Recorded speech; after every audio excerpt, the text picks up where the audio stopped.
ค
case I'm running Rune Lord. So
Right, sorry. Still having fun and games again. We're discussing rules in the background. So it looks like we've only got 1, 2, 3, 4, 5, 6. Oh, we got 6 of the 7. That's okay.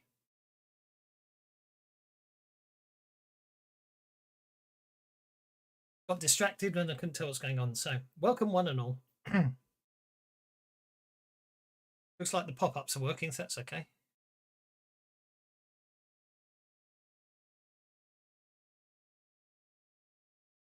Right, sorry, we'll get on with the game in a sec. They're talking. The escalation is something you always run into with any gaming system, and you hit a certain level, and it's like it kind of stops being fun being a GM because it's just like with Pathfinder and D&D, it's like I do this. I mean, 5e was better for it because it limited the spells, so I didn't need to know 20 billion spells of, how they can do this, that kind of thing. right. No, I know. It's sort of like, okay, well, why prep it out? Because you're just going to waffle stomp everything. So, Honest, that's how I am actually with my Pathfinder campaign at the moment. I'm losing the will to live. I'm so glad we're on the final fight. You mean in Rune Lords? Yeah. Yeah, I'm there. I'm like at Rannoch, and it's just like, Jesus, really? I mean, you guys just are absolutely waffle stomping everything. Yeah, Savage Worlds. So anyway, the point is obviously that we're more about actually just finding what's broken in the rule set, and I found too much, and I've got a huge list, and I need to fix it. But going back to what you were saying there, what you need to do is, if the party's being too clever, is actually start playing smart, if that makes sense. Make the bad guys smart, which I'm terrible at doing. But one of the most effective encounters I've ever had. It's the only time we've ever probably done it properly. It was a gunfight in sewers, and the reason I say it like that is because everyone was in cover and everyone stayed in cover, if that makes sense. So it was all very tactical, because it's a case of, if they're standing out in the open, if you're playing Pathfinder and they're standing out in the open, the bad guys turn them into pincushions, right? The bad guys stay in cover. Bad guys pop up, shoot, and duck back into cover. There's nothing for the good guys to target. The only way you can hit someone if you're doing a ranged gunfight properly, is people have to go on hold. Then when someone steps out to shoot at them, they have to successfully interrupt them and fire a reactionary shot back. Completely changes. And that's and that's the opposed agility, right? Athletics now, but yes. Athletics. Yeah. It's amazing. It really does completely change the whole dynamics of the encounter if you actually start doing that, which, as I say, I've only done it once properly. It's quite interesting. But anyway, I seem to... Sorry about that. I just derailed everything. I apologize. That's okay. I'm just looking at how dodgy my encounter is. So, I do believe that last week we actually... I wanted to give everyone the advance at the end of the party, even though we technically didn't finish the first chapter 1 adventure, but I figured what the hell you might care. So let's reset your bennies, which I already have. There we go. Looks like I've opened. It's interesting. Oh, because the party shows 7. Only got 4 players connected. That's a bit on the worrying. Well, I just double clicked it. It was still red for me. All right. On the fantasy grounds, it let me in when I double clicked it, but it was showing red, which is why I hadn't clicked it. I thought maybe the cable wasn't it. So as I say, just because obviously it's been a fortnight since the last one, I worked out it's going to be a long time for the next one because I don't think I'll be allowed to play on the next. Considering next one would be Christmas, yeah. Yeah, the next one's Christmas Day, so I think we'll probably have to sort of not do that date. Which then means the one after that will be New Year's Day, so we're probably looking at the second Sunday in January. I'll work out some dates and send them out. Yeah, that's what I was expecting. But anyway, so as I seem to recall, actually, where's Jelsa? She's there. She's not talking. That's the game. There we go. She's been surprisingly quiet. Makes me think she's AFK. So, as I said, you joined. You became the latest bunch of cadets at the Spelljammer Academy. You finished your initiations. You did your. Let's get in nice and early with the Bennies must fly. Fair enough. Thank you, Tavis. But we didn't get a raise, right? Indeed not. Right. Yes, exactly. I like the joke there. So you completely derailed me, were we? Oh yes. So you performed your inductions. You took part in. You took your version. You failed to pass a version of the Kobayashi Maru. Basically, that's how it came across to me, anyway. And I think it did, guys. And you delivered a parcel to the boss of the academy, and then basically realized we fell for the obvious trap in order to move the plot forward. Yes, indeed, exactly. And you defeated it. At which point, of course, obviously everything goes into chaos mode, and time had caught up with us, so I gave you the advance. But we're going to pretend it's still the same night, that same first night you've been there, and then. But that's what I was asking. We did get an advance. Yes, you did. Yeah. Oh, okay. Yeah. So it doesn't matter because from the effect of it doesn't matter that I gave you the advance. I did that to be nice because actually I forgot I had added in the final scene I wanted to do, but we ran out of time, so we should do it now. So it's been a long and tiring day, and obviously it takes quite a while before everyone's convinced that everything's okay, and you're finally released from. The security people finally let you go and head back to the dorms, and all of you eventually. Well, I suppose in Par gets Clank's case, he'll just have to sit down for a nice slow rewind or something.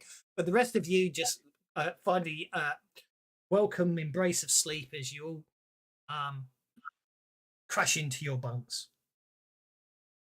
and yeah. That's where we shall start. Mind you, I'm getting concerned that people be quiet. Okay, suddenly you are rudely awakened by many hands that grab you and cover your head with a sack. The voices of the other academy cadets. Got you. The voices of the other academy cadets surround you with a mixture of cheers, sneers, and warnings to be quiet. They then carry you through the halls of the academy and onto what feels like a floating ship, pushing you against a railing. The hands release you, and they take the sack from you. You find yourself, along with several other new cadets, lined up on the side of a small spell-jamming vessel floating high above the ocean, just outside of the academy. A mass of more senior cadets encircles you, giving you no quarter for escape. The moon Elfina stands on a raised platform and calls out to the entire group.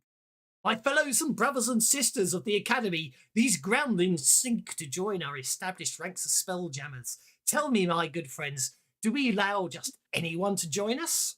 The cadets reply with a resounding no. What shall they do to prove their bravery and their worthiness to join us? The crowd responds back with a repeated chant of jump, jump, jump. Lena now addresses all of you with a slight sneer. As have all of us and those who have come before you, you must prove yourselves to be of strength and valor. Now you must prove yourselves and jump. I work backwards off the plank. And I jump up and down in place. Okie dokie. Never breaking eye contact with Vina. Do we We're have going a for a map? clockwork swan dive. Okay. After a minute of deliberation, one of the other cadets, a nervous-looking fellow, looking around at everything, goes, "Well, if I must," and jumps. The sound of his screams are eventually swallowed by the roar of churning sea. You can just see him sort of lying there on his back in the water, very, very far below. The chanting to jump continues. You do. All right, I'll go next. I'll try and Well, avoid hitting. What's his name? I was going first. You were going first. Okay. So it's a 50-foot drop. So I need an athletics check at -2 to determine how well you land it. Obviously, if you get a raise, you hit the water practically vertically, and the damage will be significantly less. If you only succeed, you'll basically you'll hit the water at an angle, and if you fail, it's a belly flop. If you feel it's what? Belly flop. A Benny flop, where you Belly burn Benny's to reroll, which is exactly what Plar is going to have to do. I cheat like a dirty scoundrel. Okay. Well, we'll see what happens. We'll go. Sargon did say he was going to step off backwards first. We'll let him. So you're going to cheat Sure. like a dirty scoundrel. Let me guess. You're going to boost your athletics before you jump. Nah. I will Benny that. Oh, Featherfall, clever. Okay. So now I do believe Featherfall will last for 60 feet, and then you have to recast it. Fortunately, I did say it was a 50-foot drop. So yeah, basically, Sargon steps backwards and slowly levitates down. I do that out of sight. I'm going off. You go harder then, yeah, forward then, yeah. Okay. Yeah. Basically, halfway down, he starts levitating slowly and lands in the water with a delicate splash. From here, you can notice that other cadet seems to be sort of unconscious. He's floating on his back, but he appears to be unconscious. Okay, Pla, did you say you were going next? Yes, there was a clockwork swan dive. That's a failure. That's going to be basically Plar. landing badly. Do you wish to spend a penny to modify that? We're going to spend a penny to do it as such. No, okay, poor old Chloe. He hits the water with a full blown splash flat on his back, Benny flop. taking 26 points of damage. Yeah. Oh, geez. Isn't it half of that because it's landing in water? Not if you fail. Well, hitting water's like hitting concrete. It is.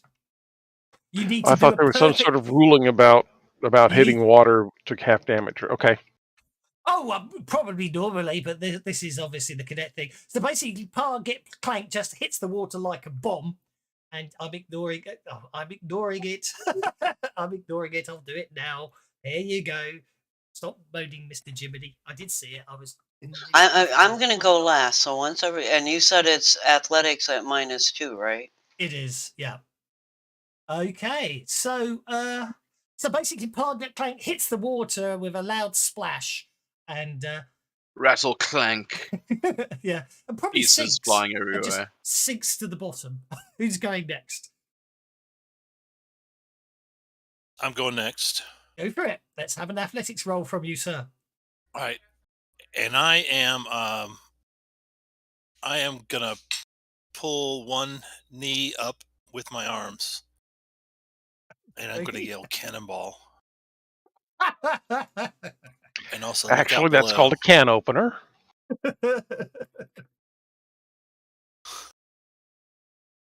Go for it. Look out below. Thrycreen. Oh, look at that. A Thrycreen. Oh, no, that's Worthington. Well, the Thrycreen's set working out which leg to grab. Obviously, Worthington Pettigrew Trundlefoot the fourth jumps at the same time, and No, that was me talking. That was me talking the whole time. I apologise. Sorry, someone said they were going next. Hence, in fact, I got confused. I apologise. Okay, well, look at that. That is going to be an outstanding dive. Halving that gives you 15 points of damage. So you are merely shaken, and basically you recover, and you're able to paggle around. You can't see Clank anywhere, but you can see this other cadet lying unconscious on the water. Yeah, I'll go to help him. Okie dokie. Who's next? Cernan will go next.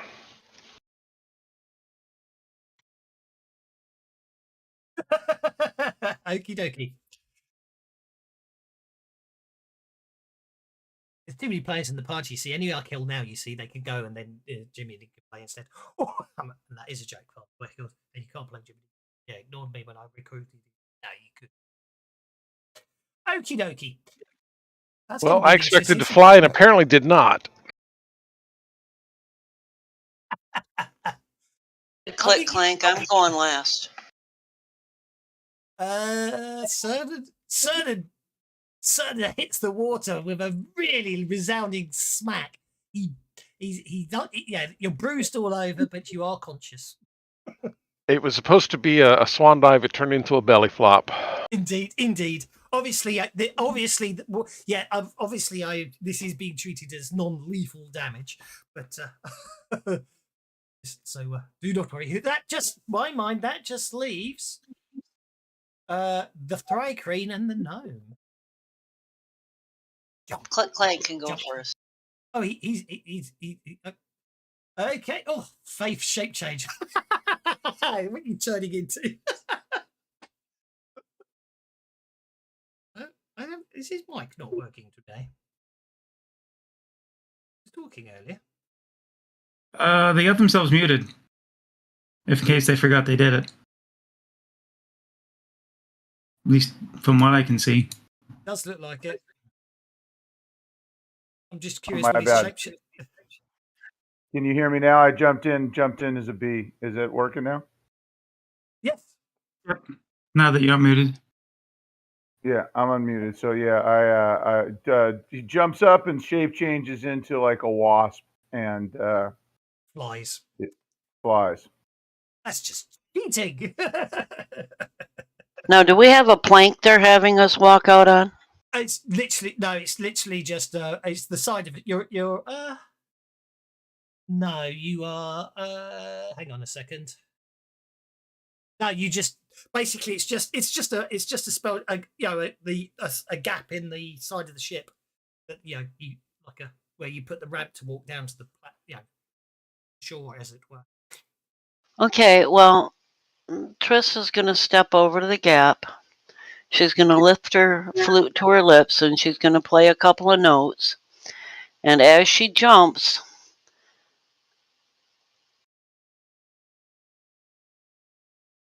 and she's going to cast her spinning top right into the middle of the group of cadets that are harassing them, which just hit them all with havoc, and then she'll jump. Righty-ho. She's trying to see how many more people can get thrown off the ship. Oh, this ought to be interesting. That was the flipping plan, but I got to jump, right? You do have. Well, you don't have to. Well, everyone, you don't. I'm going to jump. You don't have. I intend to jump, but I'm hitting them with havoc first. I like your style. Where you wanted to go last was 120.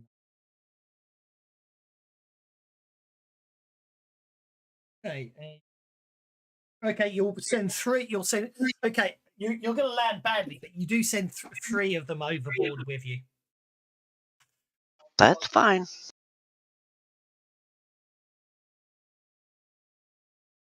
All wounds. So you basically hit the water badly as well, and unfortunately you are unconscious. So those of you that aren't unconscious, obviously those that are, I think, will probably help pick you up. Obviously, yeah, fish out anyone that needs it. Pieces, pieces over here, pieces over there. A couple of people dive down and eventually pick up the unconscious auto gnome from the bottom of the seabed, as it were. And obviously, those of you that taken any wounds at all, you basically get to spend the rest of the night and probably most of the next day being healed in the infirmary. But the rest of you could go back to bed, and obviously there seems good-natured smiles all around from the rest of the cadets. Probably not from Vina, but all the other cadets pat you on the back when you get back, and obviously you have Which survived. 3 got blown into the water with us? Oh, that's a good question. I'm going to say wasn't Vina, alas, but it was a couple of her cronies, and yeah, it was a couple of humans and another Thrycreen that got thrown off there. They're in the infirmary with you all the next day. In fact, they take it in good humor that you got them. In fact, Tris, you actually sort of get bonus credits for being able to turn the joke round onto them as well. They find it all a big laugh. So there we go. I took max damage, but I wasn't going down alone. What time was it when they did all of this? Oh, probably at least midnight or so, I'd say. Oh, okay. I'm gonna actually spend the night in the infirmary with my fellow cadets. Oh, that's not that I could do anything, but seems good. Right. So as I say, that was the initiation I wanted to fit in last week, but it doesn't matter. It's obvious. It's fine that we got it in there, but as I say, from an injury point of view, when we rejoin the party later on, a week has passed, and I find something squirmy when I go fishing sometime. Okay. That's can breathe air, but likes, snake or something like that. Mm-hmm. And I'll put it in Venus' bed. Okie doke. Well, we shall let you do that, but obviously that will probably be this morning you found that. Say. So a week now has passed since your first eventful day at the Spelljammer Academy. Your days have been filled with the training in the art of spelljamming, or in the spelljamming core. Today your days of study and training. Sorry, I couldn't even read my own handwriting. Will be put on display and evaluated by the Academy officers. Before you head out, though, your first stop is the Academy refectory for a hearty breakfast. I have dwarven coffee. So down on do you guys need is the map?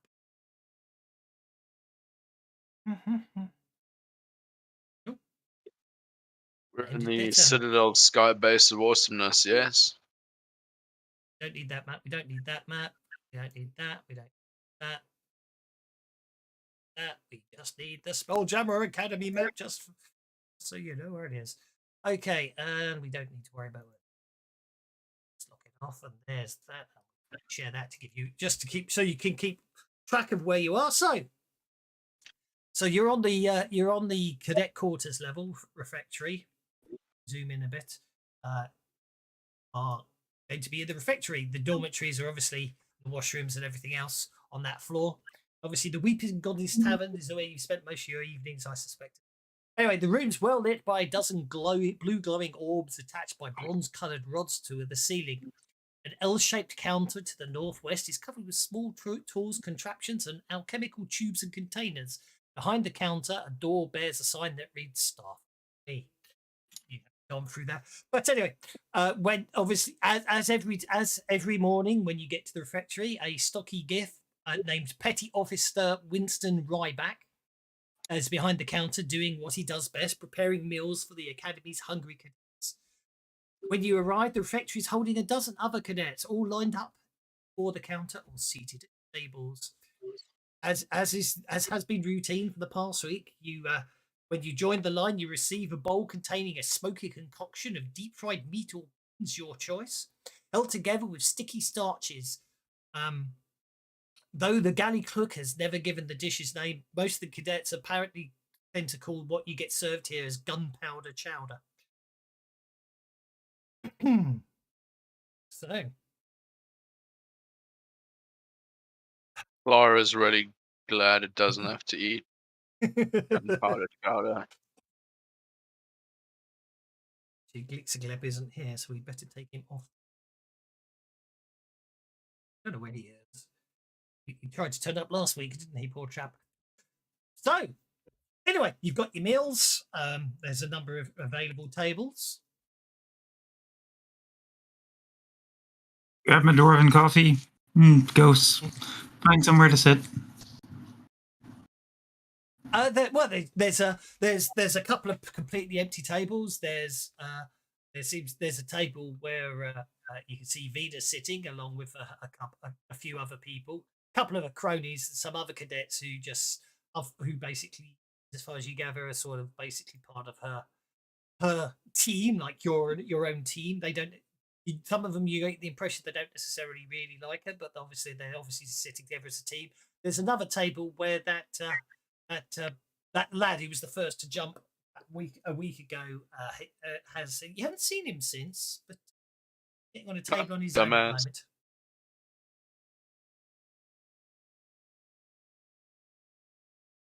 Well, as I say, there's empty tables.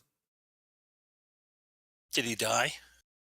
He did no. He's sat. Actually, I take it back. In fact, by the time you got your meals, it turns out there's only one table left with enough space for all of you, and it is that table with that one cadet on his own on it. All right. Obviously, there was a rush of people that came in and sat down just before you wanted to come in. Well, it's not very big if there's only a dozen other cadets. Isn't that always the way? It is.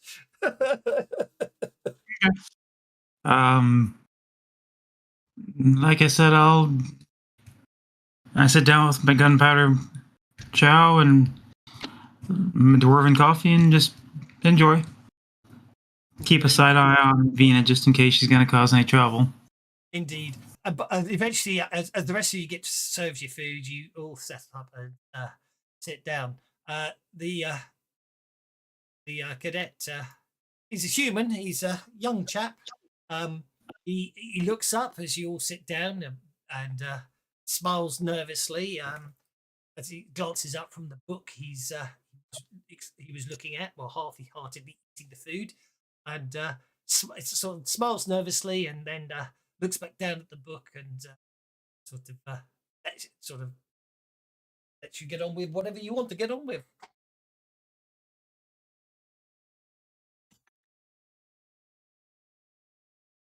Okay. And I have notice checks, please.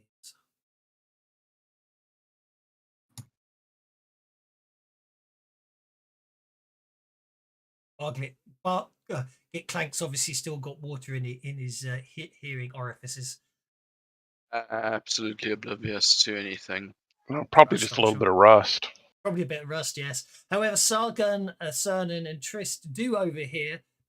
Obviously, Vena's trying. It's quite loud in here, but Vena's talking obviously very loud. The click can't help but notice. Obviously, that superior green hearing. She does seem to be raising up her voice, so eventually even Clank and Worthington do catch on to what she's saying, but she's obviously increasing the volume as she's not getting any response, and obviously now to a point where most people in the whole refectory can hear her, and you can hear her go, you must admit it would be a great way to remove suspicion from yourselves if you just happened to arrange to deliver a crate of monsters to the old wolf, then help and save him. I hate to admit it, but it was rather clever of them, really.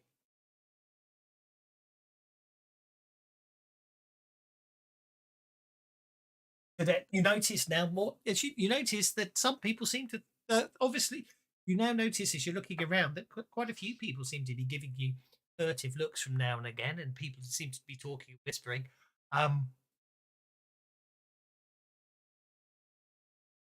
Laura just carries on playing with knife, fork, and plate. Yeah, it's also fairly convenient to have a nice scapegoat to blame your own actions on, isn't it? What did we fight again? There were what? 10 lickly things the size of a cat? They were lots of. They looked like spiders with moray eels attached to them. The heads. Yeah. They're called Oh, Nagoi. I'm sorry. Were those for you, Vina? I didn't realize that we mixed up the orders.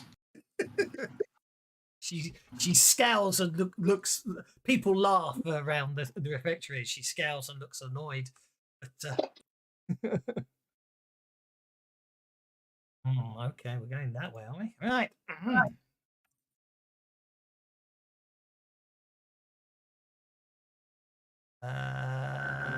Smarts. She just sniffs. Now, one of the other cadets sitting on the table with her, a plasmoid, just pops up and goes, "Now, Vina, you know the rules. No one is guilty and proved innocent, so let it go." And he looks over at you, and obviously, he unable to really smile. You get he sort of sticks it. He gets his fingers into he literally sort of inserts his fingers to make a face of a smile in his his jelly-like substance, and then when that doesn't really work, he sort of shrugs and just goes back to absorbing the chowder.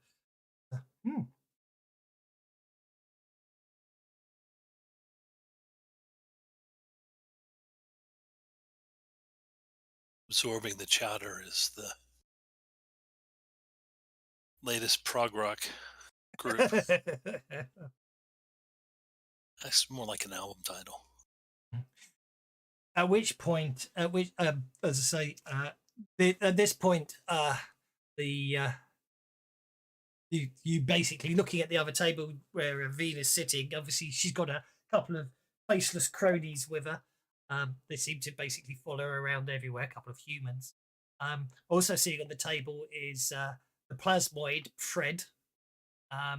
He's quite a nice chap. He's happy-go-lucky, and he's got aspirations of becoming a legendary spelljammer of his own. He's always using music to try and diffuse situations, and likes playing. And he's usually found playing tunes in the weak modernist taverns when out of hours. There's also another one of their crew is Cricklet, a Thrycrane who's quiet and brooding. Although I suspect him and Chick have probably had the odd chat here and there. When she communicates with the rest of you with her telepathy, it's in a very dry voice. She has glossy black chitin with patches of white, and her eyes are a bright and vivid green. The final cadet on their team is Adrex the Blue. He's something called a Dragonborn for those from Gloria and other people know. He's a blue Dragonborn with a noble bearing, and he's always comes across as being fairly honourable. And he views every challenge as a chance to prove how much better he is than else. But at the same time, he still treats everyone honourably. And then, although you can't see it right now, you'll know it'll be somewhere around. That would be the strange autonomous droid that follows Vina everywhere. It just beeps and whistles as she walks around the place.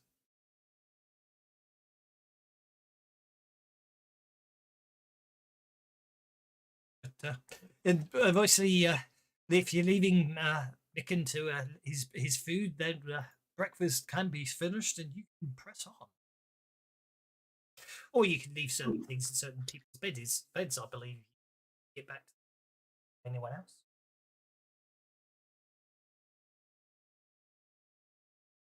I do believe someone wanted to leave something slimy and wiggly. Are we still having breakfast? You can have breakfast until you've had enough of breakfast, indeed. And Vina still got her breakfast in front of her? She does indeed.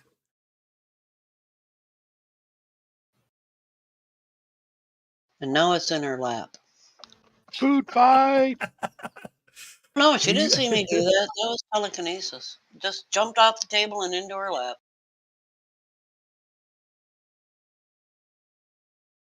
Flar. Right. Well, as you can imagine, then Veda's all of a sudden there's like a loud whistles and beeps, and this little strange little autonomous thing, smaller than an autonome, and definitely not strange. Somewhere.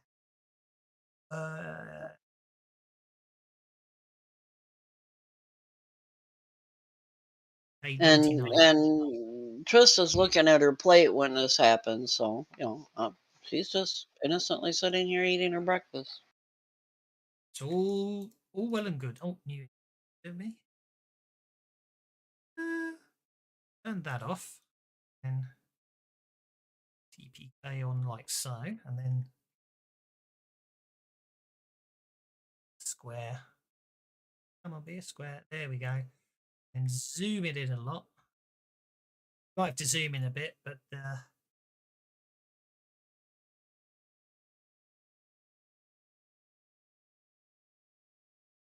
it's in Clark View. That's TPK 99.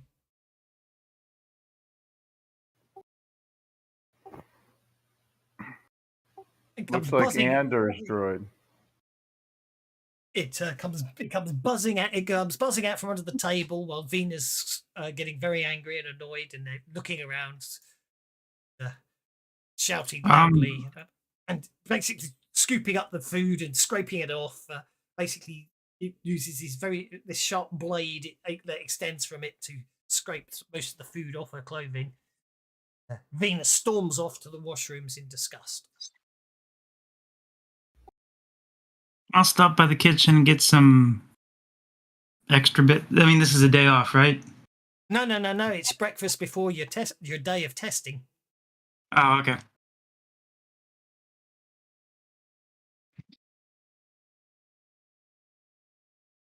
I go in and get another cup of coffee before I head off.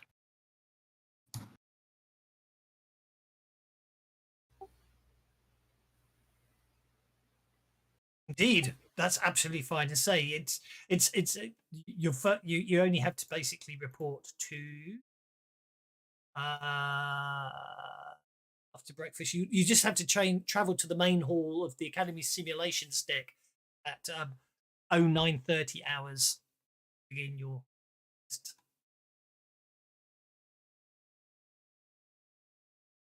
Well, that went strange because that's not the chat window. Ooh, an 8. Which gives us how much time? About 15-20 minutes tops. Yeah. Coffee on my way. My image didn't load. Your image didn't load. Oh no, it should have just been a token. It wouldn't have been an image. All right, all good. Actually, I've just realised what I could have done is found the token, dragged it onto the match as an image, but I wasn't paying attention. So anyway, Spelljammer. Oh god, where have I put Spelljammer? Have I got a typo? Oh no! I was asking what it is. I'm like, what it actually means. I did try to load it because I have an image that I saved that it wasn't coming up. But... It's actually Spelljammer. All the ships are powered by smells. Righty ho. What is Spelljammer? Is that like? I didn't play that one. So it's a play on the word windjammer, which is what they used to call sailing ships. Oh, I'm well aware of what a windjammer is, but I didn't. Okay, so Spelljammer. So Spelljammer is the ship. Yes, Spelljammer is the ship itself. It's the drive that drives the ship. Well, it gets really weird. It gets really weird because when someone sits in the helm, they're the Spelljammer. Yeah. Yeah. And they're called spelljamming helms, which is. I got it. It's also the means of travel. So you are said to be spelljamming when you're traveling. 100,000. Basically, it is a spacefaring sailing ship. Fair enough. I get all the sailing references. I used to teach sailing and sailed competitively in school, but I just cool. It was the Spelljammer thing. I couldn't figure out like what the hell that was, but okay. It's three different things. It's the ship type, the engine, and the person. Yes. Got it. And it's a play on the concept of windjamming ships. Got it. Windjammers. Got it. If you go back to 2E, it's actually also a giant spaceship in the shape of a manta ray. Yeah. and you have small Then you have small jammers as well, don't you? Yeah. Yeah, when it comes to they really like to reuse the word a lot. But yeah, I'm assuming sometime somewhere there is a ship actually called the Spelljammer. Like the ships are named after, like the dreadnoughts are named after the HMS Dreadnought. Well, as was said, there was a whole campaign box set that just had the maps, and it will just literally plotted out the Spelljammer. It's like a floating city in space. Yeah, it was a city-sized spaceship in the shape of a manta ray. Yeah, up until that point, there's all the rules about them. There's all these rules about the everyone knows there's all these rules about the maximum size a spell jamming helm can power. You can't put more than one spell jamming helm in it. Well, you can have more than one spell jamming helm in a ship, but only one could be active at any one time, and all this stuff. Yeah. And obviously, it was all about how you couldn't go above this size. And then this suddenly, right, here's a spell jamming ship the size of a planet called the Spelljammer. There you go. It's actually in all the original logos, isn't it? But anyway, that's by the by. So after breakfast, you head down to the Academy deck, simulations deck, where you'll debrief, where you will be briefed on the upcoming training exercise, or you will be led through to one of the adjoining simulation chambers. So as you arrive, there are two waiting in the hall are two officers, Surf Abizin, the human, and the spell jamming officer, who the one who was asking you all those questions when you were in the helm, and Bosun Tarto, the Hadazi of the spell jamming core training officer.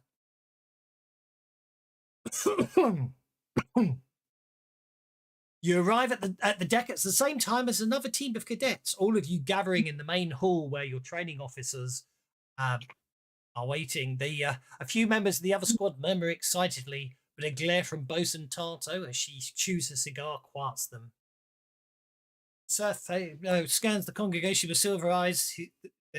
Their stern gaze shifts to a wide grin. This is going to be fun. Tarto steps forwards to welcome the cadets and provide the details of the upcoming training exercise. In addition to testing each cadet's skills and talents, the exercise is also a friendly competition between two teams of cadets, with each squad earning points that are tracked and recorded by observing officers. I need to find my score test sheet for you. Actually, have an actual test sheet. All scores. So at this point, this is it's explained to you that each team of cadets must now assign crew roles to its members. This training exercise has two optional roles, captain and shipmate, and one mandatory role, the Spelljammer. A team can have multiple shipmates, but only one captain and only one Spelljammer. So, who wants to do what? And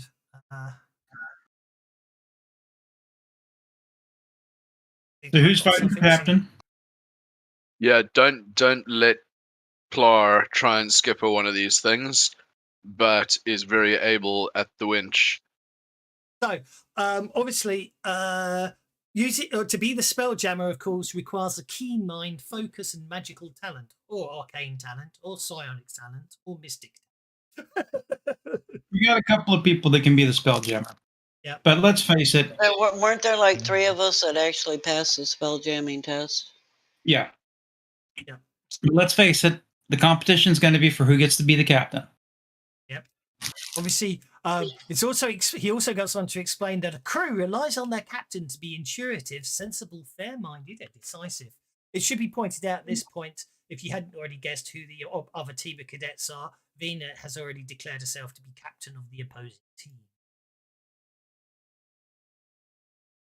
Oh, well. I'm not that good with people, but damn, do I want to show her up. I'll put myself forward as captain. Yeah, I'm not sure I would make a good captain. When I get stressed out, a lot of people fail to understand me. So, Able clockwork I winch specifically burner. have the command ability, so. Oh, okay. What do we roll for spelljamming? Just your spellcasting? Yeah, faith, psionics, smarts if you're mystic, or spellcasting. So extras in command range add +1 to the spirit or vigor rolls when attempting to recover from being shaken or stunned. I don't know if we'll have any extras with this. No. There is an edge you can take, isn't there, to allows that to apply to wildcards. Yeah, but I've Yeah. got to get there. I know you've got to get there. So who is going to be the team the captain of your vessel? Does anyone have ace? Useful skill to have as a spelljammer.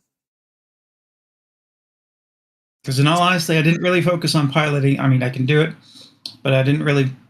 I'm more of a rigger and border. Well, I'm fairly decent at flying things, and once I get my wings, I'll be even better.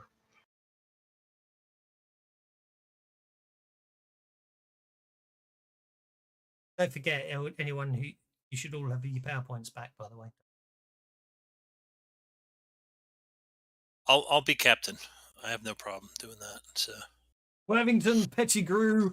Oh dear, I'm just going to put. What did you? How did you put yourself in the chat? Because I thought that was the nice way of putting it. WPT4. That's it. WPT4 is the ship's captain. I'm afraid, obviously, in the academy you have limited use for your hamster, but we will make sure you get use of it in the future. Don't you? Aren't we missing? Aren't we missing the blob? Does the blob want to be the captain? Blob's not here, so it doesn't matter.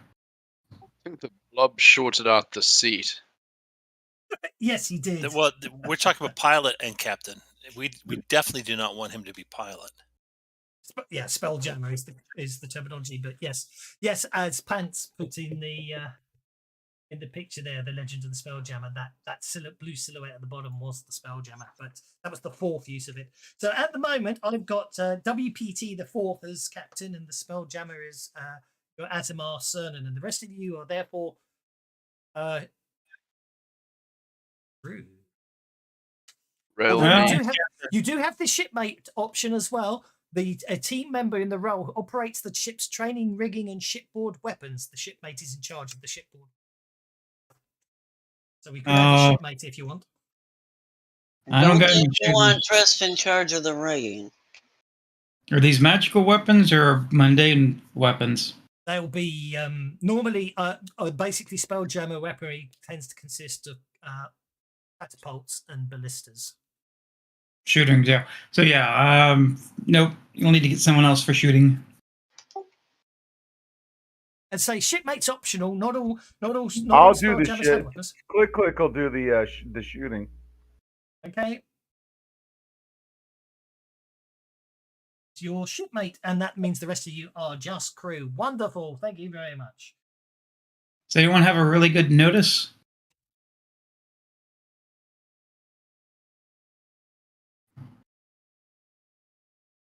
Define really good. Alertness, danger sense, or better than a D6? Nope. Yeah. I have trouble noticing left from right. Okay. Oh wait, you don't want me doing the shooting. I don't even have shooting as a skill. My bad. I was gonna say, does anyone have shooting? I have shooting. There you go. Okay. You really don't want me doing anything that requires like an athletics check, like rigging and crap like that. No, I've got the rigging. I'm good for the rigging. To click is not your shipmate then. I'd say shipmate's optional. You don't necessarily need to have anyone dedicated, so you could just but Trist would be good at that. Well, Trist is your shipmate. Well, shipmate is in terms of the rigging and shipboard weapons, but you can split it out. So you're splitting it out. So Sargon is in charge of the rigging, and Trist. I mean, I could do the rigging too with athletics and stuff, but yeah. Oh yeah, I mean, to be honest, as far as I'm concerned, the crew as a whole will be doing the rigging. I'm gonna take shipmate as being the gunner. We'll call it gunner rather than shipmate. Then, if that makes sense. Then you better put Trist on shipmate as gunner, because anything else, she's gonna get somebody hurt. Or herself. When it comes to the rest of the rigging, the rest of you can work together. Okay, dokie. There we go. All nicely sorted. So, with the roles settled, you are provided. You are briefed. After a long pull on her cigar, boatswain Tarto surveys the assembled crews. Each crew is to navigate their ship through a debris field on the outskirts of Collier, a sodding big gas giant. There you are to salvage the captain's logbook from the wreckage of an abandoned ship and return to your starting point with your own ship intact. Tarto levels a steely eye and says with a glare, intact, not first. Mission done well, not quick.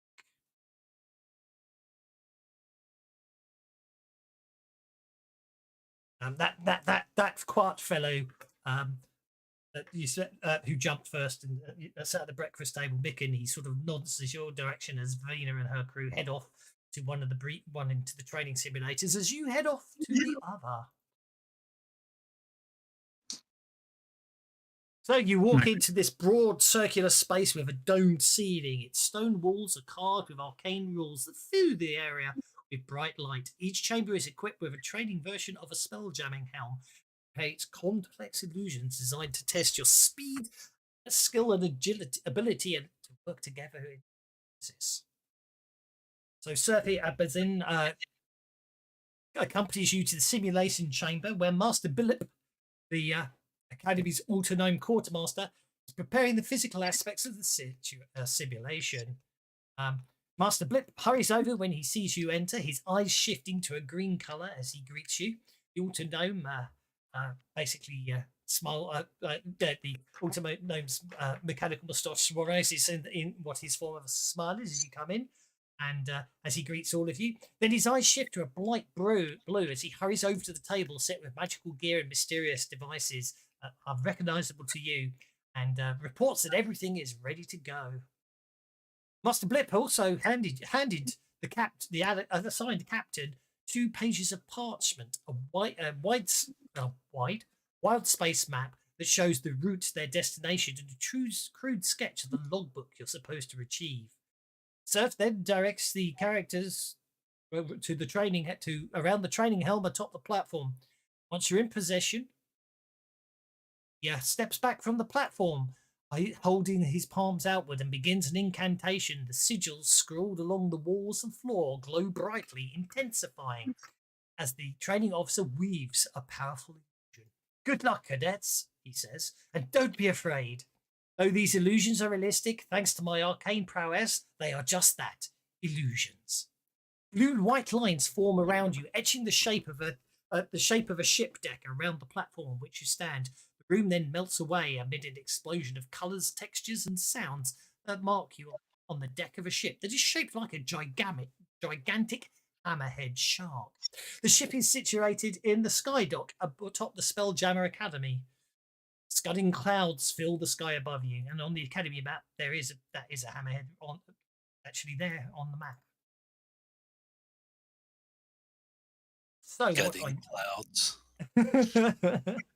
So what I need at this point is image. That image we've rolled of him. Zoom back out. Now, if I do it right this time, if I go into assets. Module.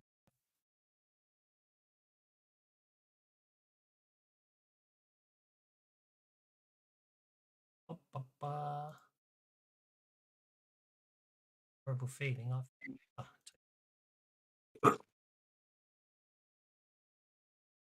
Working out all I need to do these things. Yes, but I want so yeah. So it becomes too small. Sorry, bear with me. Talk amongst yourselves. I realised I forgot something when I was doing some prep.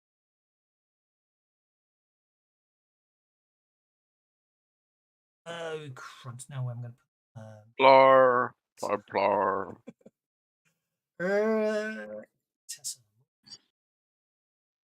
So, Plar, are you ever going to acquire a spoon?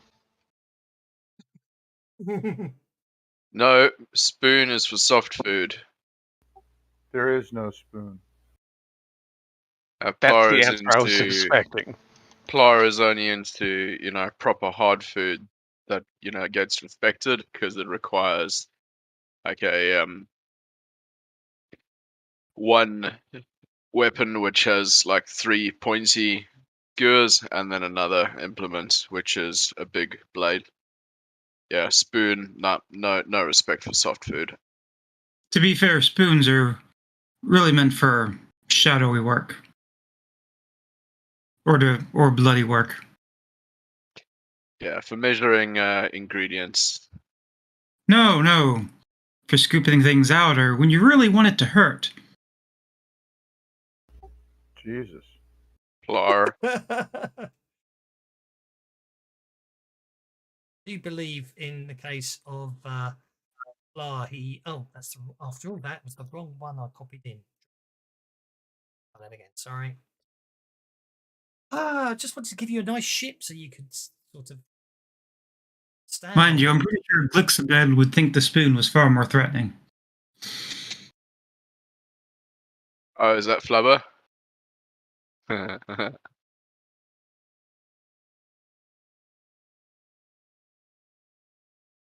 we go.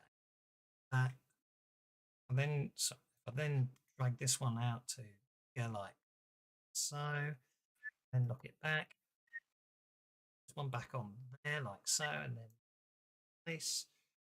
And the scale's probably What happens wrong if I at do this that? point. Apparently nothing. What about this one? That'll do. It's not the right scale, but That's this one. That's invisible. Hey, okay.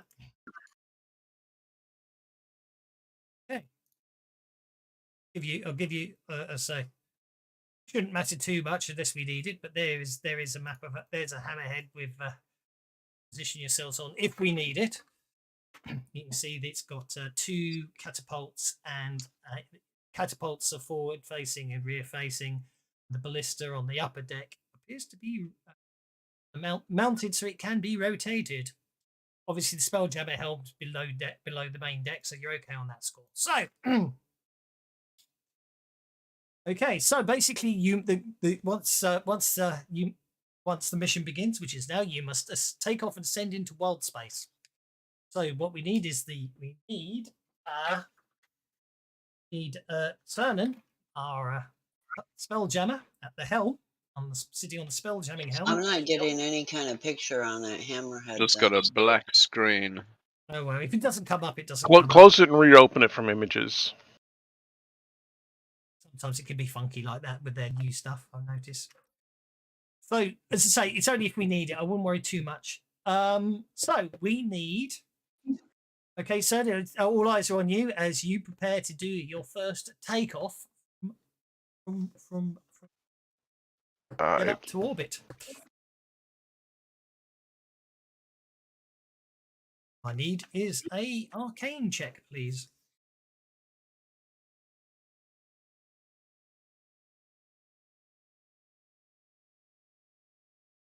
A 6. Mm-hmm.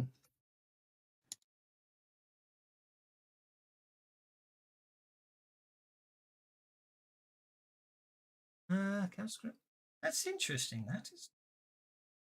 Okay. Put that there. So, taking off first time. I wonder if it's a lighting issue. Or a mask issue. Oh, yes, it could be a lighting issue, couldn't it? Silly me. It is space after all. Let's have a look. Lighting is on. Sorry. Ooh, there we go. Oh, that makes a difference. It does, yeah. I forget that lighting defaults to on. Sorry. Okay. As I say, we might I not always need it. forget to toggle the grid snap always starts on. That drives me nuts. It does, doesn't it? Yeah. I just most definitely haven't just turned that off. Definitely just haven't turned that off. I've remembered all the way.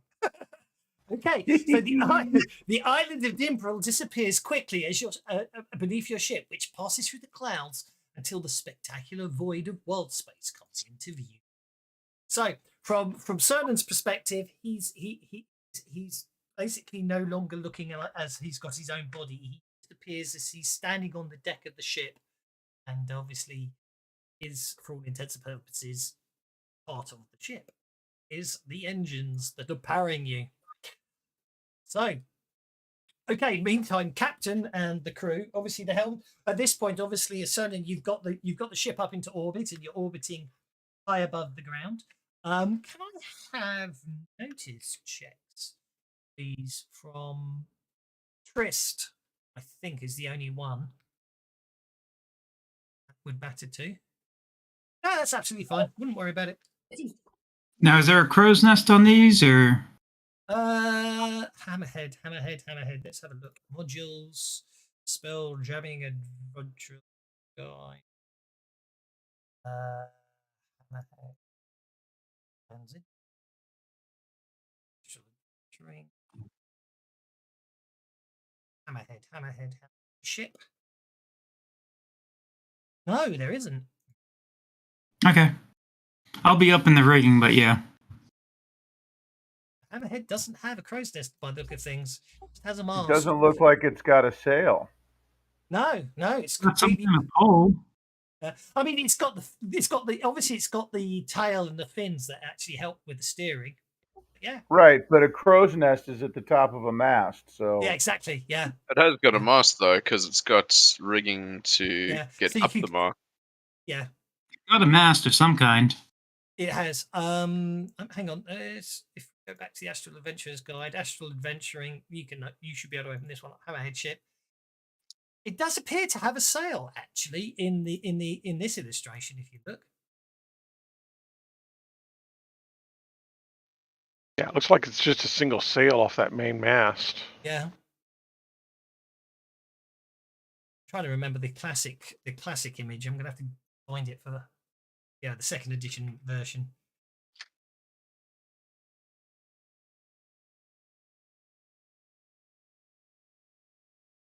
You'd have them all.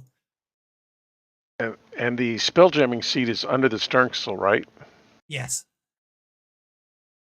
Um, Yes. So the mast has oh, of course, it's a hammerhead, isn't it? So the mast's in the shape of its dorsal fin. So that mast is just to have a sail that is basically acts as the ship's dorsal fin. Cool.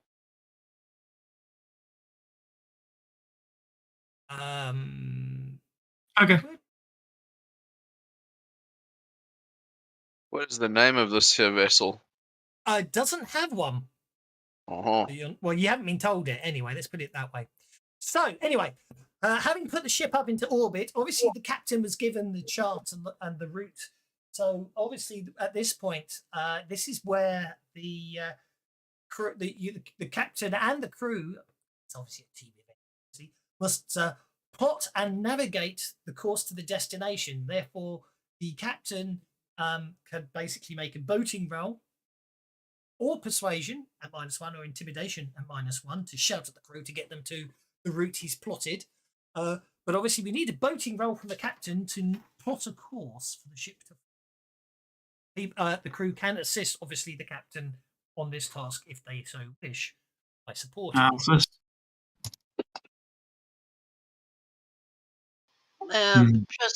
Trust will give him a hand. captain or from the pilot? Can do boating.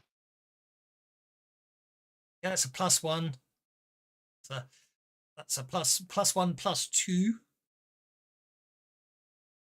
I'm gonna have to take, if I want to continue doing this, I'm gonna have to take some new skills. I did say what skills were important, by the way. you mean you're a captain with no boating? Nope. Hey, this could be interesting. Well, let me ask you this: can I switch out shooting and boating?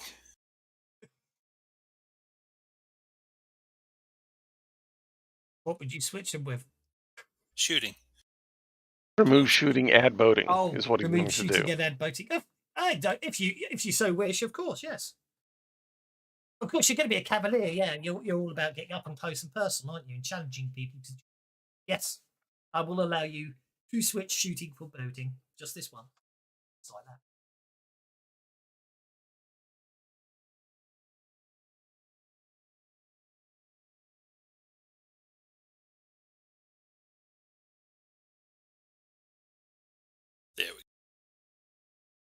Righty ho.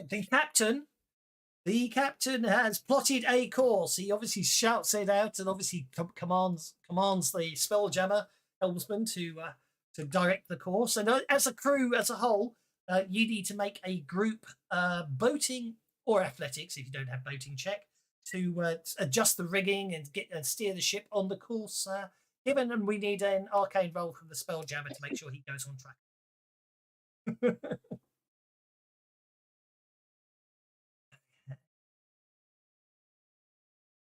2 successes, 3 successes, no problem at all. So the crew as a whole basically navigate the course. The helmsman directs the course, and obviously he's getting quite the hang of this hammerhead. It's a little on the tricky side, but within no time at all, you're whizzing through wild space at 100,000 miles.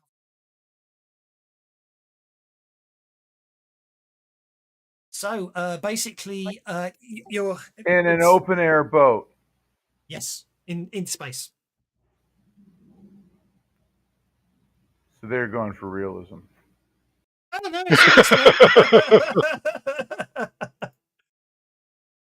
It's all explained why it's in an open air boat. It's all under how spelljamming works, you know. It's only open air for what, about 60 feet or something? Yes. Something like that, yeah. 60, 100 feet, something like that. And then it's cold, dark void.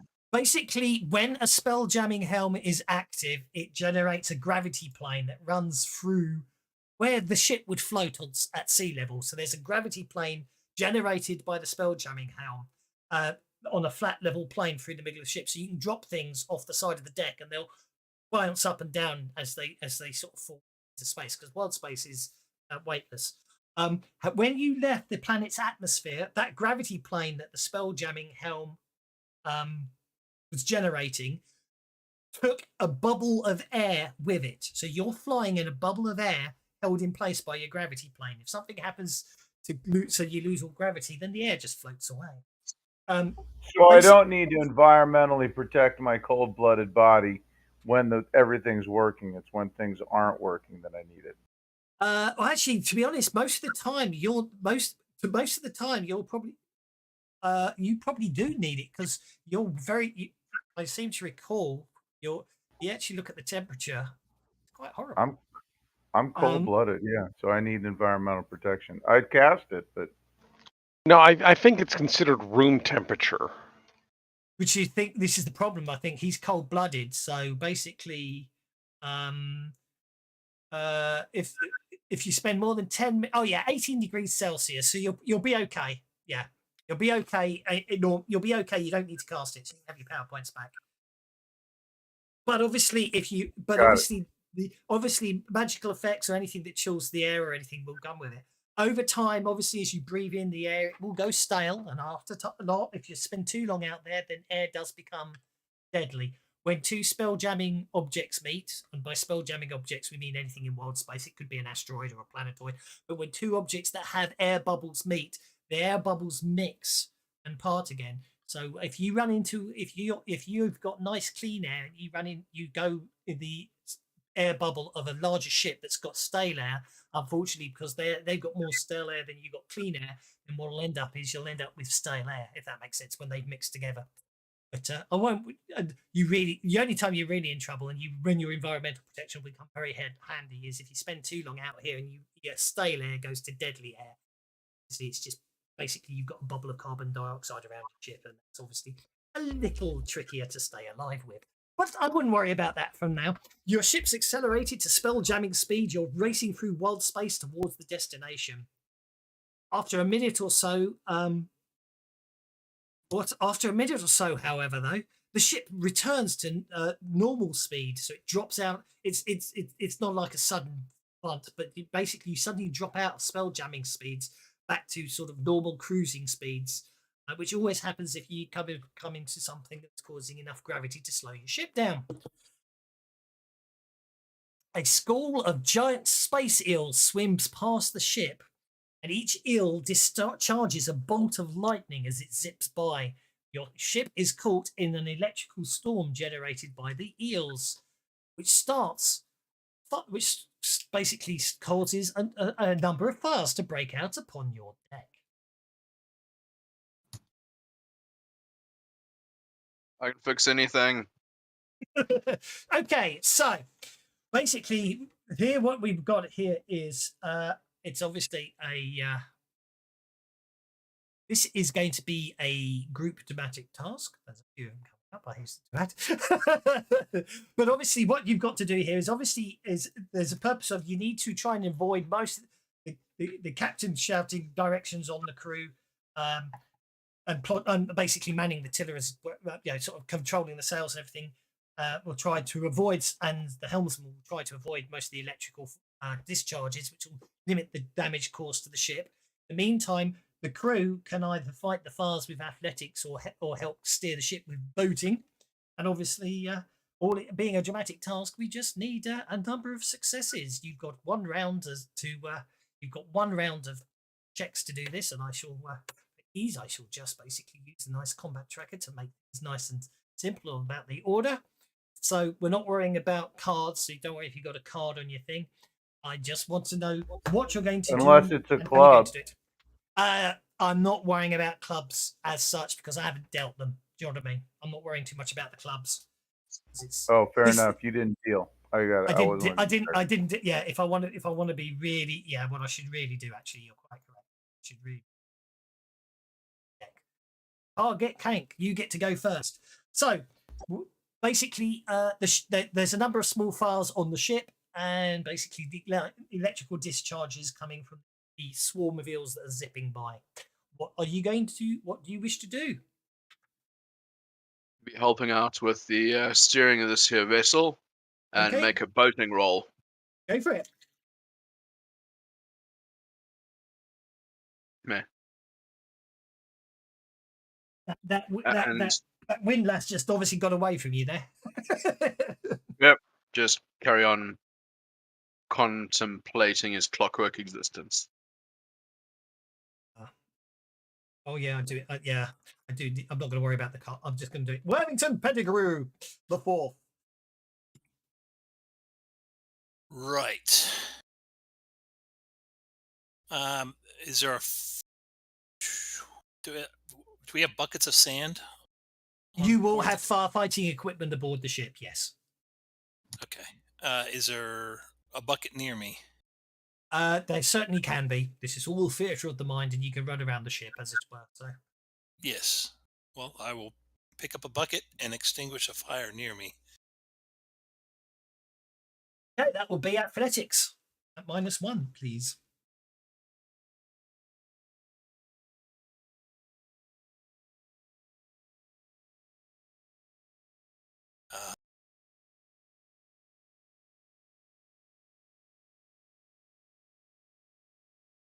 On success. Downgrade these by one because there's only 6 of you, not 7 of you. Cernan, I need. Okay, obviously, what you'll be doing down in the Spelljamming Helm is trying to avoid more of these lightning discharges. Yeah, trying to see if I can skim along the edge of them, as it were. Yes. Oh no, I'm going to try that again. Okey-dokey. One There we success. go. That gives us 2 successes. Are you happy with a 5? Yep, that'll work. Okay, Trist, you're up.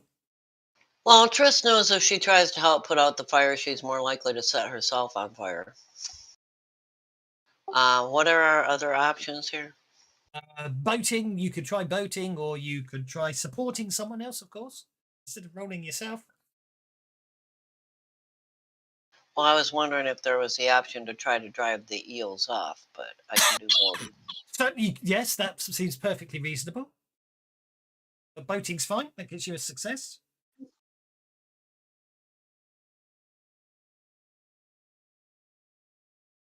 Okay. Click The click Clank's is turn. going. I'm sorry. Go ahead. I just said it's Click Clank's turn. Yep. So I'm gonna. He's going to conjure some air to put out one of these fires here. You know, manipulate the air to blow out the fire.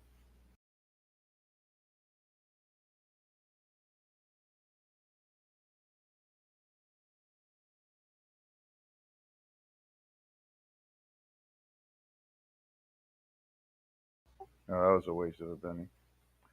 Okay. Still a success. That's all that really matters. Okay, and last but no means least is Sargon.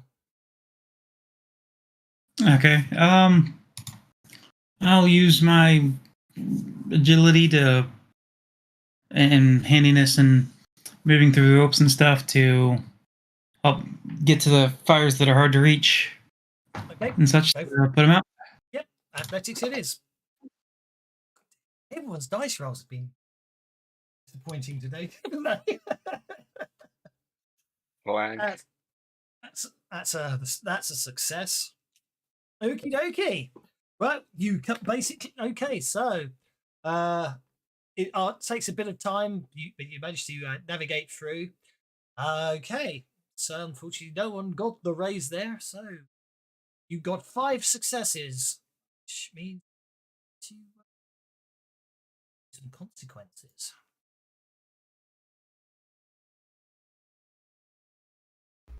Uh-oh, bumps and bruises. Okay, so All damage. the rudder is hit. Okay, unfortunately, one of the fastest affect damage steering, and the ship may only turn in one direction. And handling suffers -2. Okay, I should put your ship on the combat track.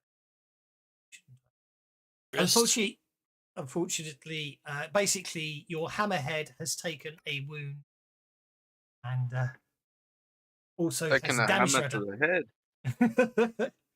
So I'm afraid the hammerhead is damaged, and yeah, you've got basically there's -2 penalty on handling checks, which Did does anybody include take any Spelljammer Academy. repair?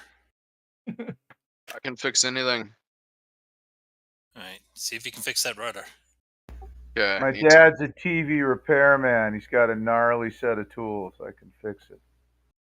Right. I'm only wee. I need No to one got get- that Fast Times reference? Damn. Yeah, I got it. I'm smiling. I need to get to that rudder and do some attempted repairs. Carry out some repairs. So is that I'm not sure where about on the deck I was, but let's just say I was within easy getting distance to the rudder. So I'll roll for repair. Well, repair damage damage can usually only be repaired in dry docks, or basically taking downtime. Because we'll put it another way. If you really want to, what you would have to do is if we're looking at this map here, is what you'd have to do is you would have to jump off. You're on the top deck. You'd have to jump off the side of the deck, hopefully with a rope attached to you, and then walk along. Then you'd have to lower yourself down so you're on the underside, and then walk along the bottom of the hull to repair the steering. Well, the ship's traveling 100,000 miles an hour. Right. Would the tail fin not be the? Would the tail fin not be the rudder? It is, but basically, it's the damage has occurred on. Actual fact, yeah, that's the problem. Actually, the damage has occurred on the underside, which is above the gravity plane. So yeah, officially speaking, that it does the official rules. Well, the official rules in 5th edition are rubbish now, but short of magical repairs, I believe it is joined up only. Let's see how it happened in 50,000, because they had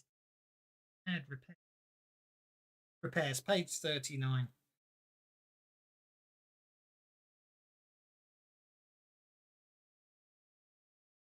Yeah, dry dock.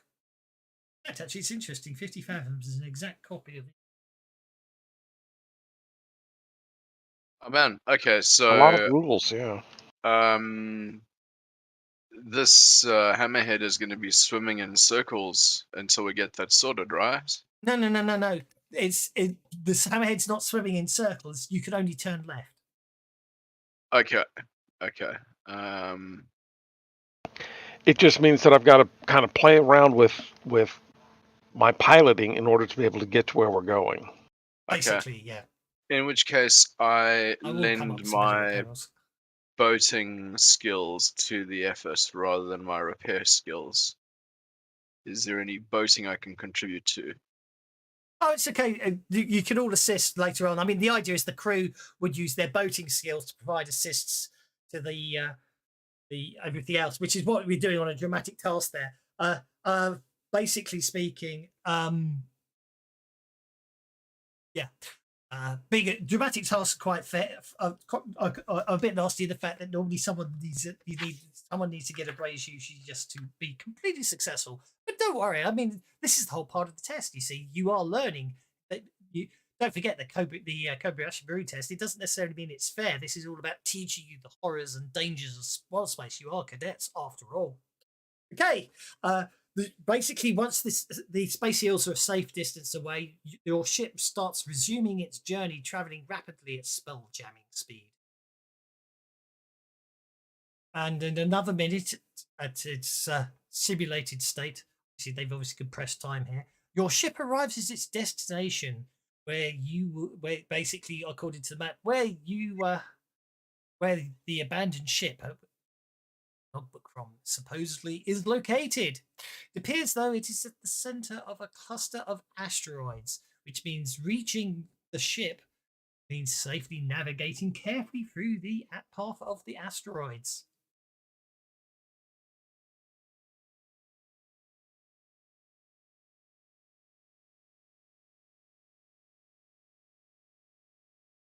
So what's your plan? All right, so I pulled out the map, and Yeah, we start navigating the asteroids. yeah, I'll get everybody together and who's not otherwise occupied, and come up with a plan on how we want to do this. The simple answer is it will be another lovely and dramatic task. Is that still with the vessel that can only turn left? Yeah. So basically, every asteroid you'll have to avoid it by turning left. Well, no, that's not necessarily true. Remember, we have our own gravity plane, so we could turn upside down. Yes.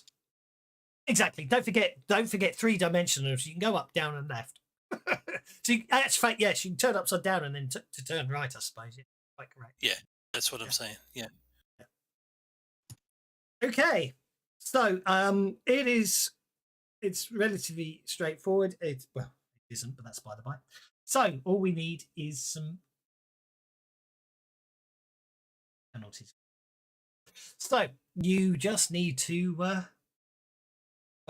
pretty much the same as before. This time, however, let's make it more interesting. Turn on the cards because asteroid field. We've all seen it. An asteroid field in the movies is completely unlike asteroid fields would be in real space, where there's billions of miles between each of them.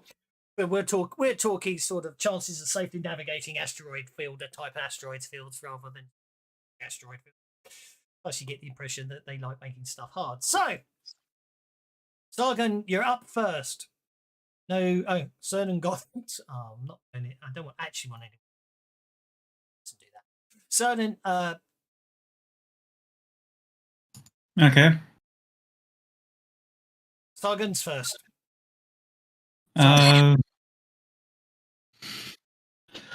use athletics. It's boating, or obviously it's boating to help with the ship controls, and athletics is used to basically is if you haven't got boating, but it's also using the rigging and doing all the hard work. Whereas boating boating would be using the sails and the fins to steer the ship, whereas athletics is the hard work of raising or lowering, the controls in and out. That's how it basically works.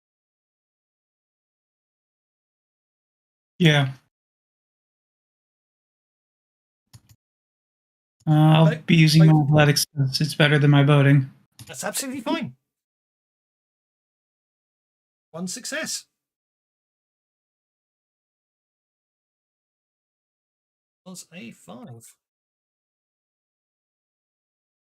Gets us to Plar Clank. Plar will use his expert sailing experience and zoom around the deck on his little clockwork legs, making sure that all the halyards are tight, all the outhauls are at the appropriate tensions, and that the main is appropriately trimmed. So we'll make one time's boating check. Go for it. Oh! Just clusters it up. Over eager little boaty bot. It's bad, isn't it? Critical fails and a dramatic task. Actually, I don't. They just mean something bad happens to you, doesn't it? Unless you're on a club. No, it means the entire task has failed at this point. Does it really? That's horrifying. I was just checking that. That's very harsh. It depends on the task. If it's something like a bomb, supposedly the bomb goes off. Yes. If it's something, if it's not that, it's like -2 tokens, -2 successes. Yeah, that's what I'm thinking. That's what I'm going to treat it as. Okay, but basically, unfortunately, in the middle of it all, Parglet basically pulls when he should have pushes, and basically you suddenly find the asteroid, and the hammerhead careening fast towards an asteroid. Okay. WPT the fourth. Right. Let's see if I can use boating to get us back on track.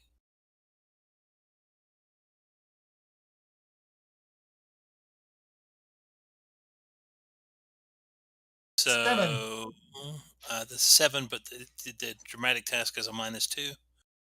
No. Well, basically, your 7 puts you down to 0 successes. Shit. Do I want to risk a penny, folks? What do you think? Your choice. I think we'll be okay. Okay. Because there's always a chance that I could roll 2 ones. Yeah. So. Yeah. All right. So that's me.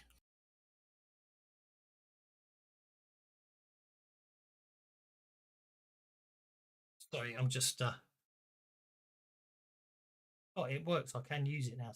Back on F11. Aha. That's a 7, wasn't it? That gets us to click. I should.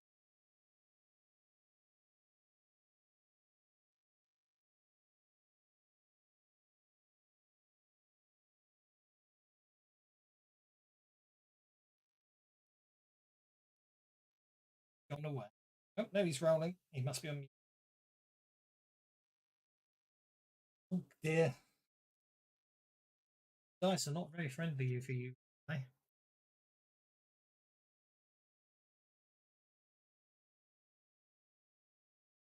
Ah, 1 success.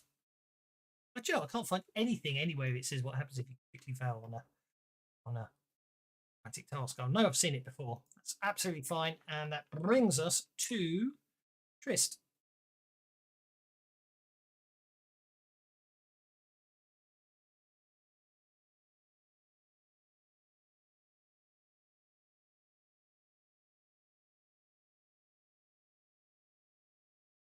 Which would be another success, right?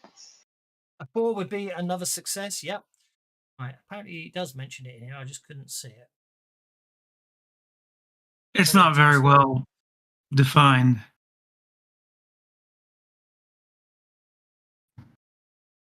Challenging. Okay, multi-person tasks. Performing the task characters. Failure means no progress. Critical failure reduces progress by 1 if any's been made. Okay, that's the case. So we've got so at the end of the day, I tally up all your successes and take 1 off at the end because of the. Okay, last but no means least, Cernan. Obviously, you have a -2 handling roll on your spell casting due to the damage ship. Right.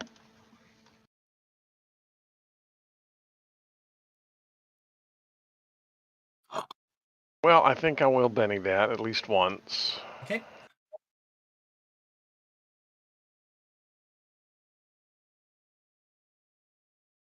Yeah, no. Sorry. No, that's okay. So I make that 1, 2, 3 successes.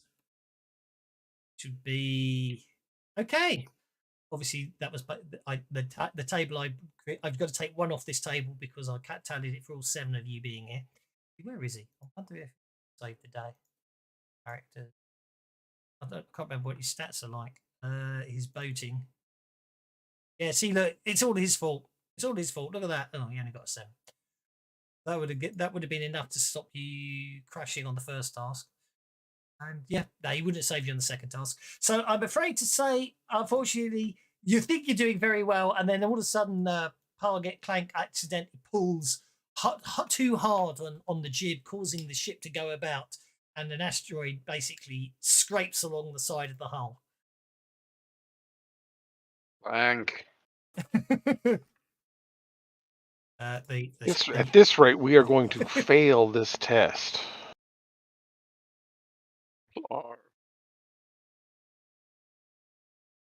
Yes, you've got 1 point so far, I'm afraid. Out of a possible 3 points. However, you have you have survived navigating the asteroid field. You passed through the asteroid cluster, and now you reach the wreckage of the flying ship torn apart by celestial debris. Okay, so now let's just resolve.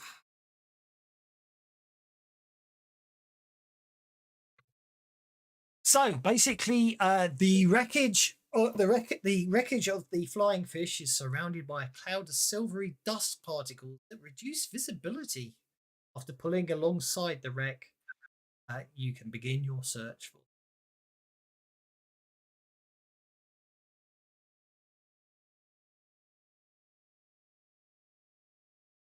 Okay. Yeah, there's no one nice out there. I think you guys definitely need some bennies because the dice rolls you're having it's really shocking. No one out there is helping you. It's disgraceful. Right. Okay. So as I say, there's basically it's just a small flying fish ship. So it literally just got really picture of it somewhere. I can't. I'll head over.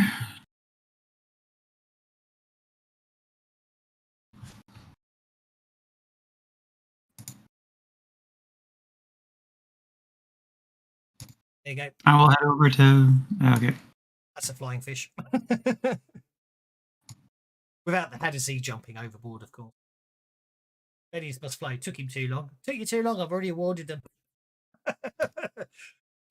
Actually, you know what he's up to? He's deliberately waiting till I felt guilty and awarded you Benny's just to give you 2, make sure you all got 2 more. He said I have to have 1 as well. So anyway, Benny's must flow twice. Okay, I need some. You clamber across onto the other ship. It's in a sorry state. And as I say, the silvery dust particles have really affect visibility. So all I need is a notice check from Sargon if he's the only one going across. If anyone else wants to go across, by all means, do so. I just need notice checks. Oh yeah, I think we're all going across. Mm-hmm. Don't worry so much about if you don't worry about you fail. Don't worry about spending bennies on failures. Well, I'll explain. Basically, this part of the test is you're marked on how long it takes you to find. Actually, I'm not sure what it means for this bit. I'm going to read this one out. So, no one's found it yet, I'm afraid. Track how many rounds it takes a character to spot the derelict's logbook.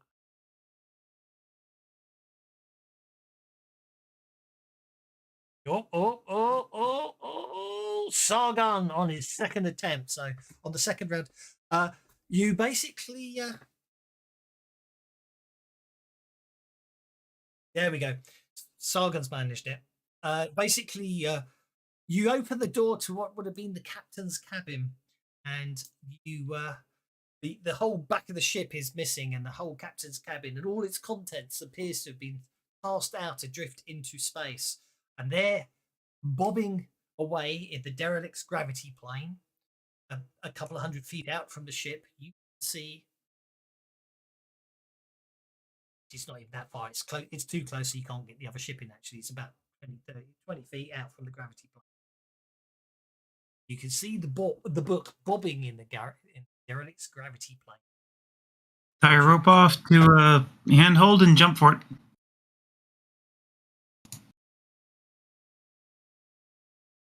Okie dokie. That'll be okay. So that's zero. Oh, that's where that lovely zero gravity rule.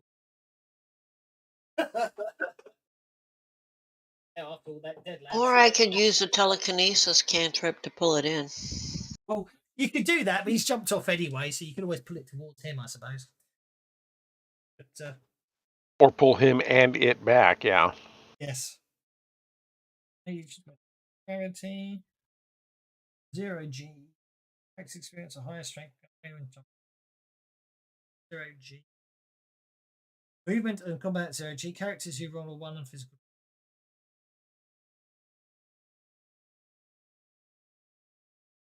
Character who jumps from a stable platform to is equal to rounds until. What's your strength, Saga? At least a D6. No problem. Well, no, it's just that you means you move. You move your strength in inches around as you float. Okay. If you want to use your telekinesis, Tris, you most certainly can to get it closer, quicker to. There's debris and stuff. Yes. So let's have an athletics check from you. Cool. I will use my freerunner abilities training to navigate. Shit. Oh, dear. I'm going to take a quick break here. I'll be right back. She's off to laugh. She's gone to Right. pray to the dice gods. She has, isn't she? Okay. Okay. Well, I think at this point, what we're going to have to say basically is two things happen. First things first, Sargon, is you basically jump off and totally miscalculate the trajectory of that large captain's chart table, and you go careening into that with a loud thump, giving you minor bumps and bruises. And then at that point, of course, you start tumbling out of control. Now you're basically tumbling out of control, moving towards the edge of the gravity plane and into world space beyond. Don't forget I tied myself off. I know. But you're still tumbling. And can I get a penny for overconfident? You might have done it if I hadn't asked for it. Yes, of course you can. What's everyone else going to do? Sargon's basically, he is roped off, but he is tumbling out into wild space. I mean, it's probably a 30-foot rope, so you can go quite a way. Silence. You die, mate.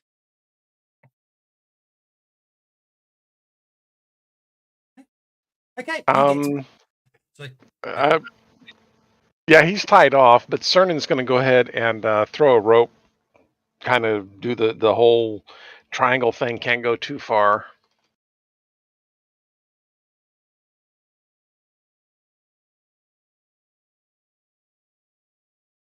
Okay, so well, basically, while Sargon's just still tumbling off into deep space, you jump out and start floating.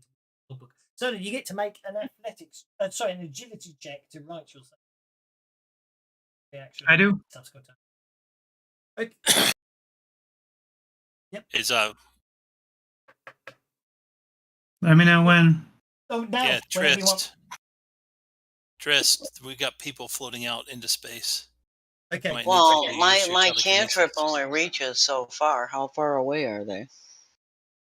Sargon would be 6. Tied off. 12. It's not a concern. He's tied off. He's okay. So, but yeah, the point is you can't pull yourself back until you got yourself orientated. So that's absolutely fine. Okay. I'll pull him back then. Yeah. I'll pull him back. No problem at all. So you basically get everyone pulled back, and I don't think, given your dice rolls you're having today, I don't think I should really make you have to fly back out through that asteroid. Where you're going, you won't have a ship then. Notice I haven't been re-rolling crap today because while the odds of doing better have looked really dim.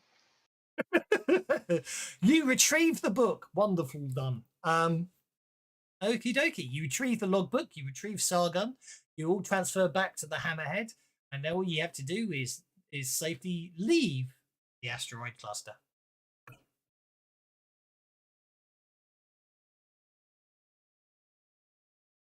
Sargon, you're up. I can boating. Sargon, you're up. This is athletics or boating. Yeah. I'm not worrying about the fact you've got a free of clubs. Oh, Sargon. Maybe you need a nap or something, dude. What part? That's terrible. I call shenanigans. That's bullshit. 2 in a row. Well, almost in a row. I'm just gonna have to look how much damage vehicle because I'm getting tired. Okay, Target Clank, you're up. You're up. Currently, you're on -1 successes. Going to contribute a boating roll. Okie dokie. This is.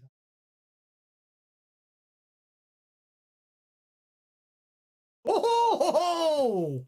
Thank God. We got a 9. Time. Hey, let me- You not gnomes are actually kind of, useful. That's a 9. That's 2 successes. Hey, WPT the 4th. We're on 1 success. All right, let's see how well I can do with my boating. Ooh. Exactly the That's same a as shame. before. That's a shame. I thought that was going to be an 8. Are you happy with a 7? Oh, he's going for it. He's going for it. Oh, for crying out loud. Are you kidding me? The dice hate you lot today. Get up till you roll a 1. Okay, so a 7 it is, it would appear. I've never seen you. I've never seen. Never had a party have so much problems just trying to get through one. Getting through the dramatic task so bad. Always. How many pennies have you spent? You're going to crit fail, if you spend your last penny. That's how it works. I'm done.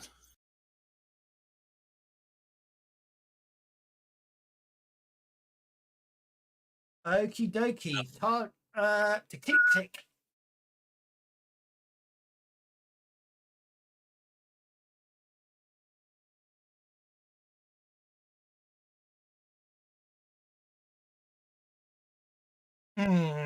Hold up. I think I might wreck. Okay.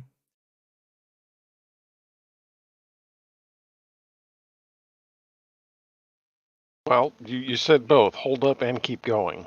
Sorry. I mean, hold up. I was talking to myself, not you. I apologize. Please keep going. Ignore my talking to myself. Where are we? To click. It's over to you, sir. I seem to recall. Come on, Click Clank. You can't do worse than the rest of them. Don't tempt him. But you can try. Oh, he's just disconnected, reconnected. That's a bit worrying. Come back to him. Trish, you're up. She pulls out her flute, plays a few mournful notes. It's a 4. That's good enough. Have we got our click back now? Yeah, I don't know why Discord disconnected my microphone. For fuck's sake. Anyway, you're up, sir. No wonder I wasn't able to talk to anybody. No. Ha! 10! Oh, that's good. Okie dokie. And last but not least, Mr. is your helmsman, who alas has to deal with the fact you've taken 2 points of handling damage. top or wherever the hammerhead's meant to happen for this test. It doesn't have it.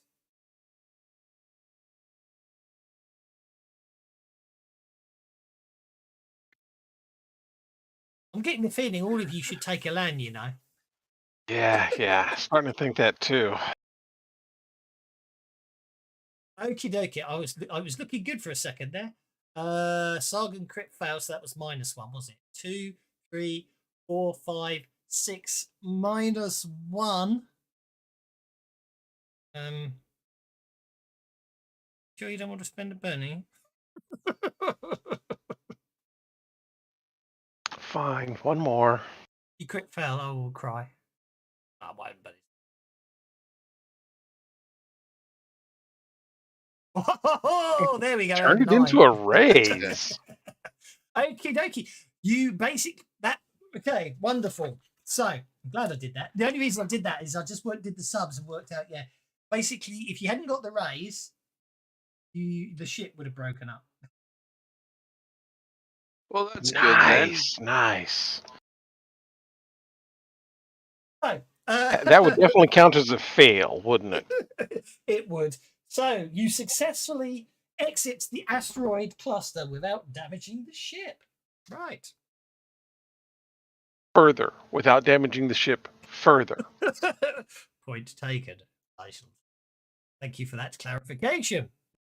Tell him to blow the dice. Yes, none of you were blowing the dice. You know that's what it is. Okay, as your ship steer clears of the asteroid, another ship appears. Its sleek frame is painted in a wild shade of pink, and it's designed to resemble an immense squid. Starlight reflects off the ship's hull, illuminating 2 turret-mounted ballistas rotating slowly to face your ship.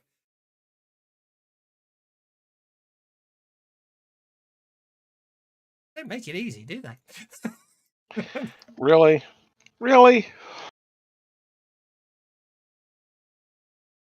Okie dokie. Get rid of that. And then I'm going to. Something's definitely happened lately. I've noticed in that when you add tokens to a map now, it's ignoring the old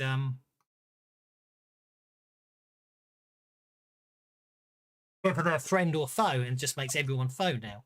I noticed someone put it in the chat. I've tried it out, and it's definitely doesn't work anymore. It used to. So what's going on there?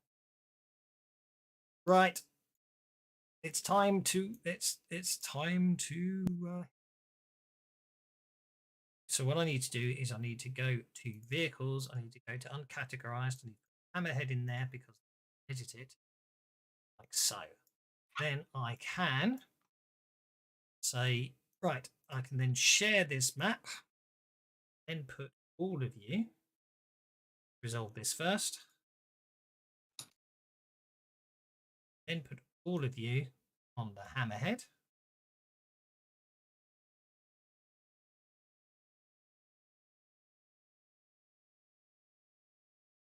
Like so.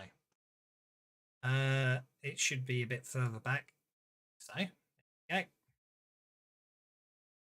There's your ship. Okie dokie. Now, what we've got here is we've obviously got Sun and the helm.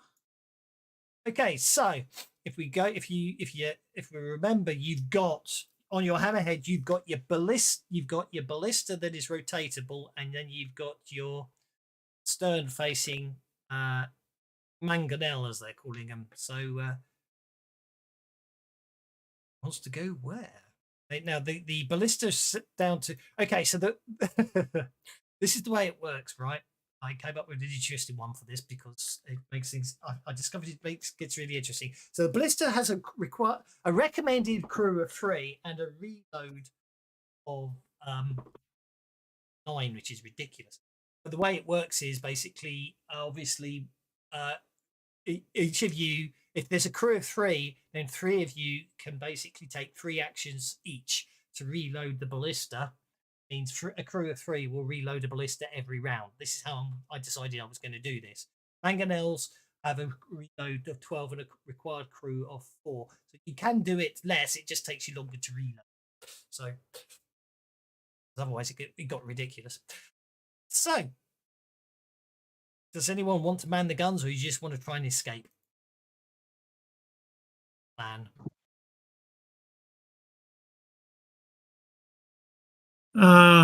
Say we do both. Yeah, I can help man, but I'd say try and escape more than. Yeah, I do. Focus on escaping, but man the ballista just in case. Okay, so you put Trist as your main gunner, didn't you, on your ballista? Yeah. So obviously, if other people want to basically be the loaders, they most certainly can do. Loading. And then Wait, Trist shooting. Yeah. And me piloting, Cernan piloting. We have one person left. I can. Who is that person, and what will they do? I can support with maneuvering. Yeah.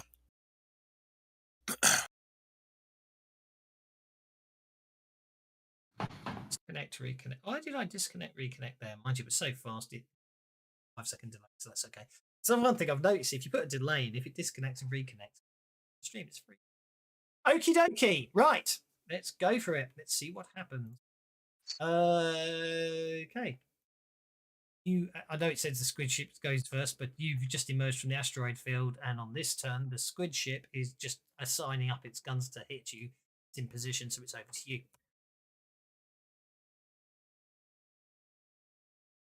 I do wish you could set the order combat tracker menu. So, at the moment, the range is 20. So basically, if you want to fire your ballista, it's medium range, so you can certainly do so right now. Targeted it for you. So if you want to make I need to share the hammerhead, don't I? Sorry. There we go. I need to share that so you could have got the stats. Also, I need to work out how to hack. I haven't come up with a good way to hack how to make I haven't come up with a good way to work out how to replace boating with something else. What I may end up having to do is get you guys to have I can probably hack the boats to use a skill called spelljamming, and then we just set that to the same as your arcane skill, if that makes sense. I think that's probably the way to do it, but I haven't done it yet. So I know it shows you as a 6, but obviously you just make spelljamming rolls as normal when it comes to your turn. Surname. So obviously Sargon Sargon's obviously going to be assisting on the evading, isn't he? So let's get to Sargon then. For ease. You're doing a support roll, I believe. Sorry? Would my free running apply to helping with the doing stuff? Yes, I don't see why not, because you'll be flinging yourself around on the pulleys and everything. I don't see why not. Okay.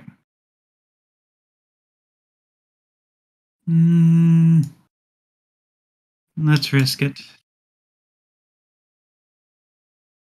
Yeah. Not enough to make a difference. So +1 support. Okay, so target can't rather than turn into click, you'll be reloading. You'll be reloading after Trist fires, I believe, wouldn't you? No, I'm piloting the ship. Of course you Not are. piloting. Sorry. Yep. You're the But I'll be reloading, yes. Yeah. But Saturn's doing the piloting, isn't he? No, this is within our range. The other. It is. So Yeah, I I'm can not just, piloting, I can fire the yeah. ballista at it. Well, as a captain, you could definitely take yourself gun ballista reloader, can't you? Okay. Did it? I think it. Well, I'm going to Benny at one time. I think it dropped me after all. Be my guest.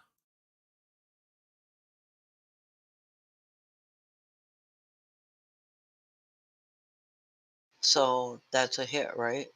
It should have been. I don't know why it didn't register it as a hit. Yep, there you are. Hit. Probably because I didn't properly target it. No, I targeted it for. You probably untargeted it. No, it is targeted. I don't know what's No, going I on there. didn't untarget it. No, So I didn't mean Loading. that in a bad way. And damage suck.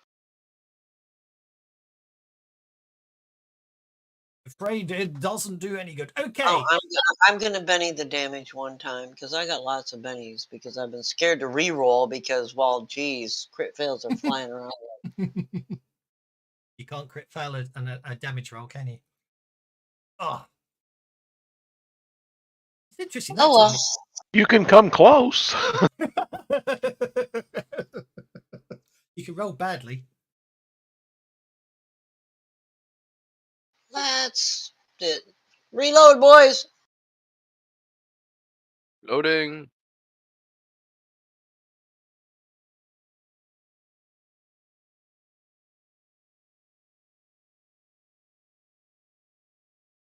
Okay, Cernan, you're up. Hammerhead. Okay, I've got a +1 on my piloting, which gives me a net -1. As long as you don't need to turn, you don't have a hand being penalty, other than the, you know what I mean. Okay, That so what do you guys want me to athletics is do? for You want me to just power away from this guy?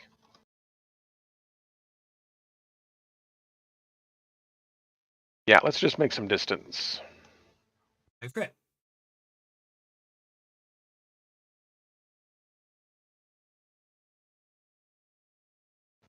Move to the rear mangonel.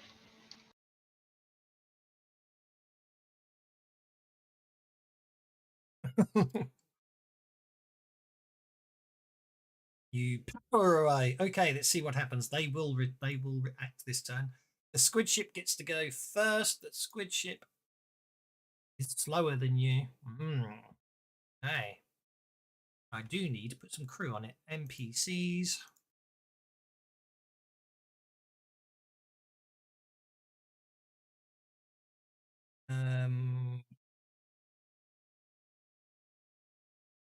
Ship locked. That's why. Silly me. Okay. They've got 2 front-facing ballistas, haven't they? Yeah. Them on there. So they will obviously attempt to get closer. -1. Get them. Gets them to there. With where's it? Selection mode, which then means do that because obviously it's all relative distances in space. Okay, they're going to target your ship. Fire. Okay, targeting seems to be broken. Hit with a raised Jeepers Creepers. Hang on, why does it say parry 2? Should... Because it went against. Yeah.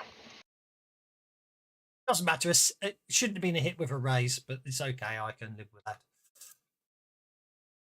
Should have been a 4 would a 4 would be a hit, not a hit with a raise because it's ranged attacks, isn't it? It looks like the extension's broken. I'll have to fix it.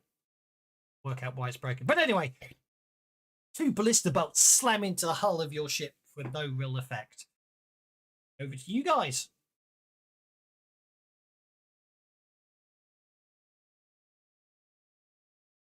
Who wants to do what? Obviously, last round you got the ballista reloaded after Trist fired it, so you don't necessarily have to reload again unless she fires again, or you could run, as someone said, you could run to the back and fire the mangonel if you want.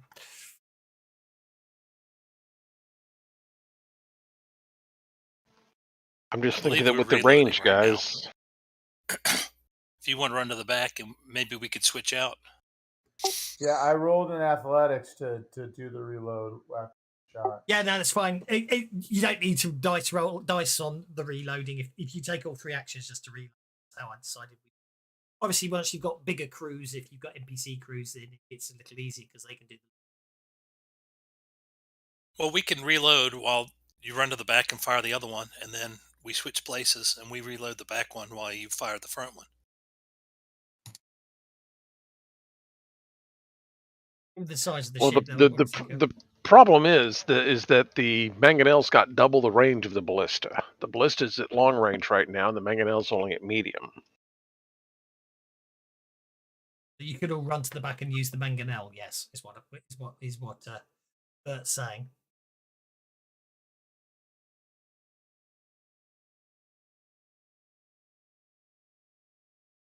Okay.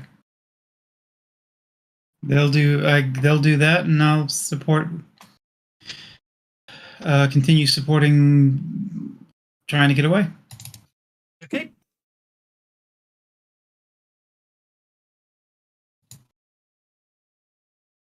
Okay, that's a +1 bonus on the getting away. The rest of you. So let's put Trist on the mangonel. It doesn't on the mangonel. She's your designated shooter.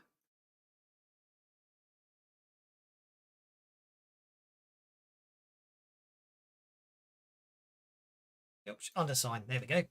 Okay, so Trist, or you run to the back of the ship and you angle the mangonel. Obviously, the hammerhead turns. Obviously, the hammerhead dives down, so the mangonel can basically hit the other ship. So go for it. So I fire the mangonel now, or do I gotta wait for my turn? Oh no, you fire now because all of you go on the 2 of clubs. It's just the order you want to go in is decided amongst yourself. I just assume you want to fire now before the distance increases. I'll Benny that. Okie dokie.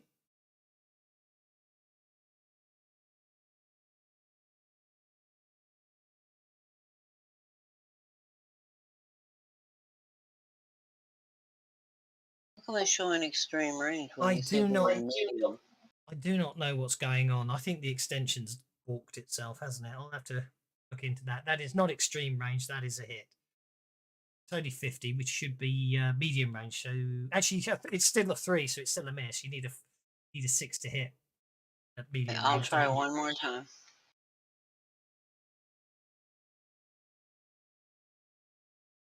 Yeah, that ain't happening. Okay, so you fire, and obviously the shot goes. Okay, over to you. I don't know what's going on with this extension. I picked this extension because it used to work really well. It's obviously walked lately. I'll need to run the update later. Over to you, Mr. Cernan, sir. Get a raise, you'll escape. You escape. Basically, Ask and ye shall receive. You put enough distance between yourselves and the other ship because obviously start with the combat thing not working. I'm disappointed. You basically managed to pull away and escape. Joking. Nice. Right.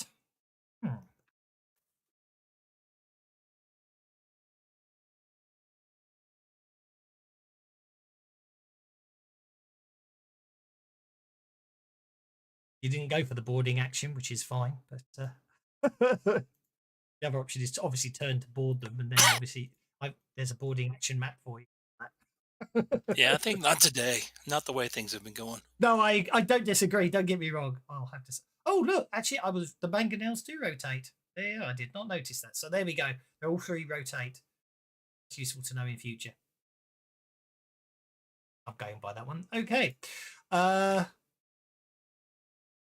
You basically moved to escape velocity, so the enemy ship breaks off at pursuit. Congratulations.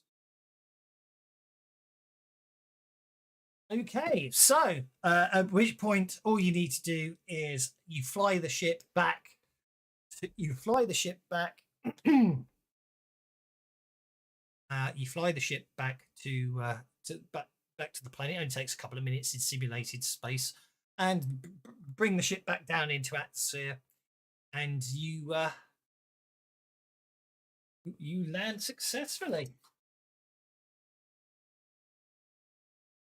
Which point it's time for lunch. Half of your day gone. It's quite a. It's time of the instructors basically ignore any comments or attempts to find out how well you are doing. Find yourselves sent off for lunch.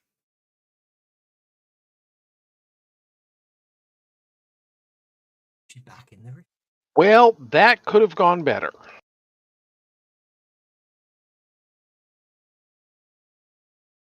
I could have gone worse. I mean, we could have not made it back. Even Right, didn't.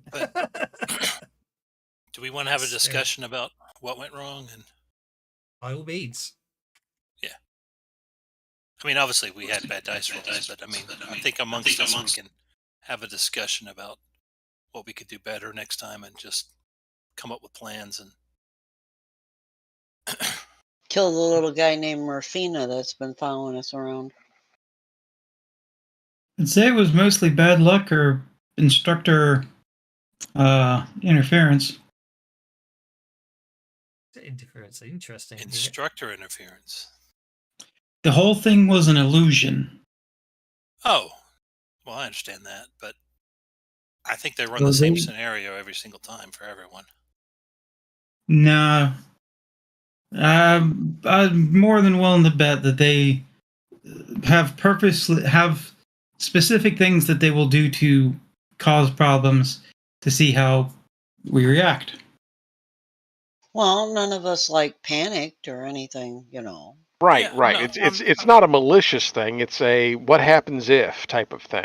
Yeah, I mean, I don't disagree with you. I'm pretty sure that they do that, but I'm saying that they do the same scenario for everyone. I'd say roughly speaking, sure. But it is, don't forget the entire thing's an illusion, so they, outside of trying to seize control or manipulate it from inside, which would be extraordinarily difficult and might break the whole thing anyways, negating the task. You're going to be looking at, they could, oh look, let's change this one thing. I mean, everything's an illusion. It's under the control of them. I'm sure that they can tweak it as they'd like inside. I'm not saying that they did, but they probably, if I was them, I would definitely retain the right and do that to get people from getting overconfident and cocky. Sure. Let's see how they handle a sudden deck fire or something like that. No, I understand that, and that's why we need to kind of talk about, okay, what did we do that was good? What did we do that was bad? And if a similar situation shows up next time, how can we do better? We didn't panic. When we ran into troubles, we dealt with it as best as we could. Outside of a bit of bad luck, I can't say any of us really. Yeah, I didn't set myself on fire when they had the fires on the deck, so I'm actually pretty proud of myself. Yeah. I mean, you did great as far as that goes, so that's definitely a positive. I think that we need to pay a little more attention to how we're going to pull on our various control ropes and so forth, glancing over at somebody. Yeah. And again, the dice, unlucky. Clara had the greatest of intentions to make sure that everything was secure, everything was the right tension. And next time you see something just floating loose around in space that you want to retrieve, check with me. We can always try a telekinesis cantrip before somebody just jumps off into space. I did not just jump off into space. I tied myself off and then jumped off. Jumped off into space. Which is something I'm particularly comfortable and familiar with.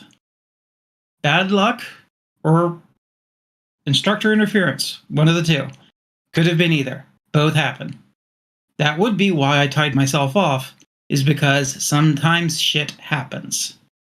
I took a good safety precaution and handled it.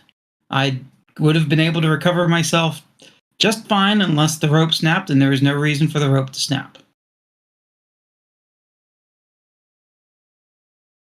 Unless an instructor interfered.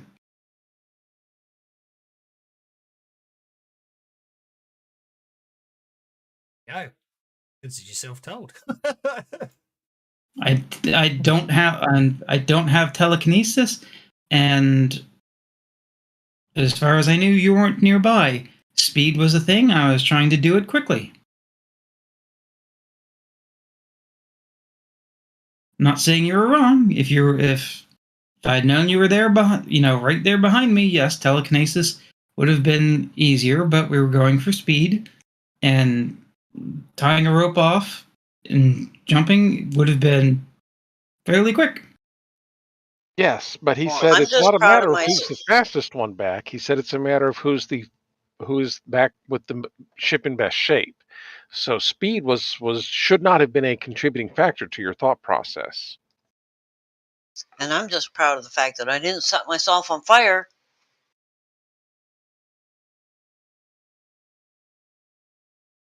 If that's a concern, I'm not sure that you having to try to get the logbook would have been a good idea then. No, I mean like putting out the fire. I'd have been more likely to just like trip and fall into the fire because, well, you guys will get to know me, and I'm not exactly the most graceful gnome you're ever going to encounter. So you're saying we should have you tied off to the rope most of the time, the ship most of the time? Just saying, don't expect me to do anything extreme that requires grace and, amazing athletic ability.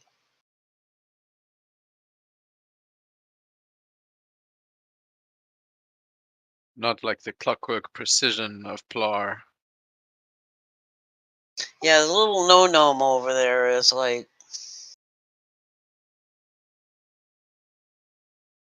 Because I'm sorry, I know they call you types Plar gnomes, auto gnomes. You're not a gnome.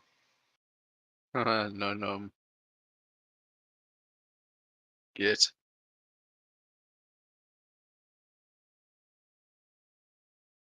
Okie dokie. Well, basically, you get back to factory, and obviously, there's the gift making his gunpowder chowder still there. Obviously, you talked. Oh, I'm assuming you're talking while you're eating. And halfway through, Vina and her team come back in, loudly proclaiming how they basically got through. They took off without issue. They navigated the asteroid field without issue. They recovered the book, and obviously, yes, the electrical storm without issue. Recovered the book without issue, and quite loudly proclaiming how well they're doing.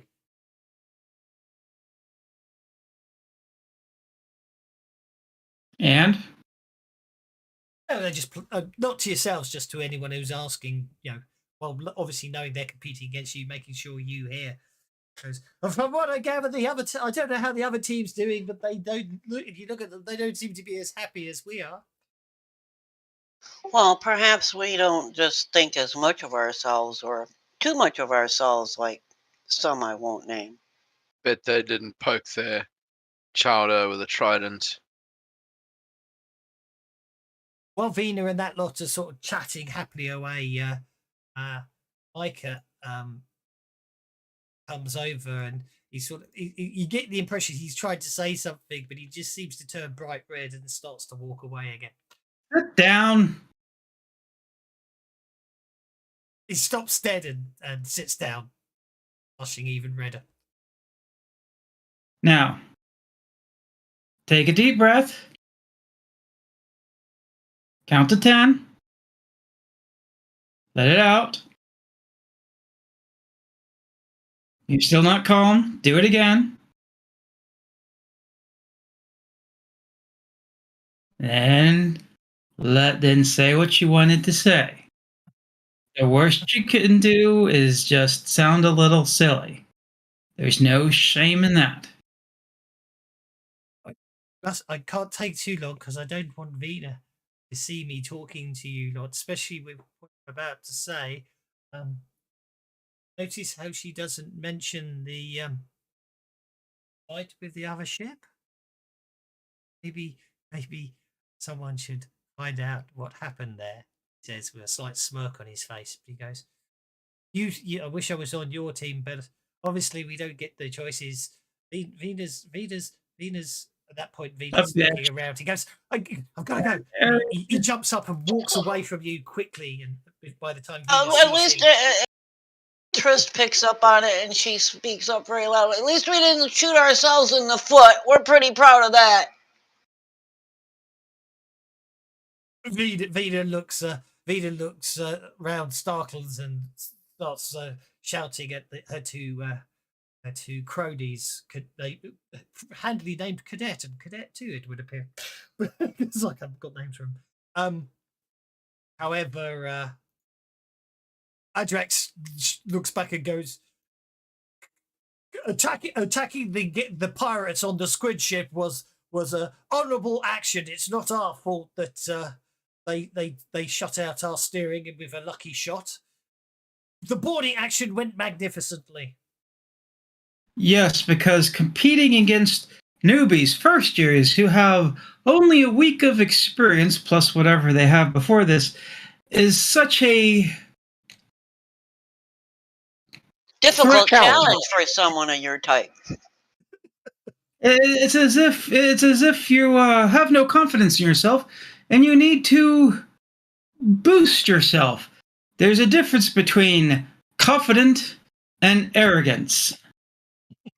Obviously, you are still working on determining between the two. Might I suggest writing an essay? Is my fatigue gone? If it was not for the rules in this place, I would kill you where you stand for impinging on my honor. Oh, and at that, the Thri-Kreen just looks at her and starts clicking his mandibles like, I'm going to eat you. The Thri-Kreen sitting at Vida's table issues out a very unusual set of noises that no one else is really sure what it is. However, it's click. You definitely know that's basically you recognise Thri-Kreen laughing. Laughter, I should say. If you want to go for a star, yeah. When she says that, I'm going to stand up and put myself between her and the party and say, "Do not make idle threats." If you want to have your position here I will have your position here. If you make such a threat again. If you want to have a star, that was Stuart Little saying that, right? Sorry? That was Stuart Little getting in between the party and saying that he's gonna, right? No, that was the GIF. Yeah. Oh, my bad. The big dude who's honor bound to protect his group. Yes, he's not my bad. I thought he interposes himself between the almost nearly as big as him Blue Dragonborn and the GIF Yankee. They're staring at each other. He goes, indeed. I think an honourable sparring match is definitely what is required. Once today's testing is over, I shall meet with you for a sparring match. Obviously, as to keeping within the rules of the academy, non-lethal. What's the stakes? It is just about honour, is it not, sir? Unless you wish to state otherwise. Well, it's not very interesting to just for honor. Honor is everything. Honor is a burnt prayer in a temple.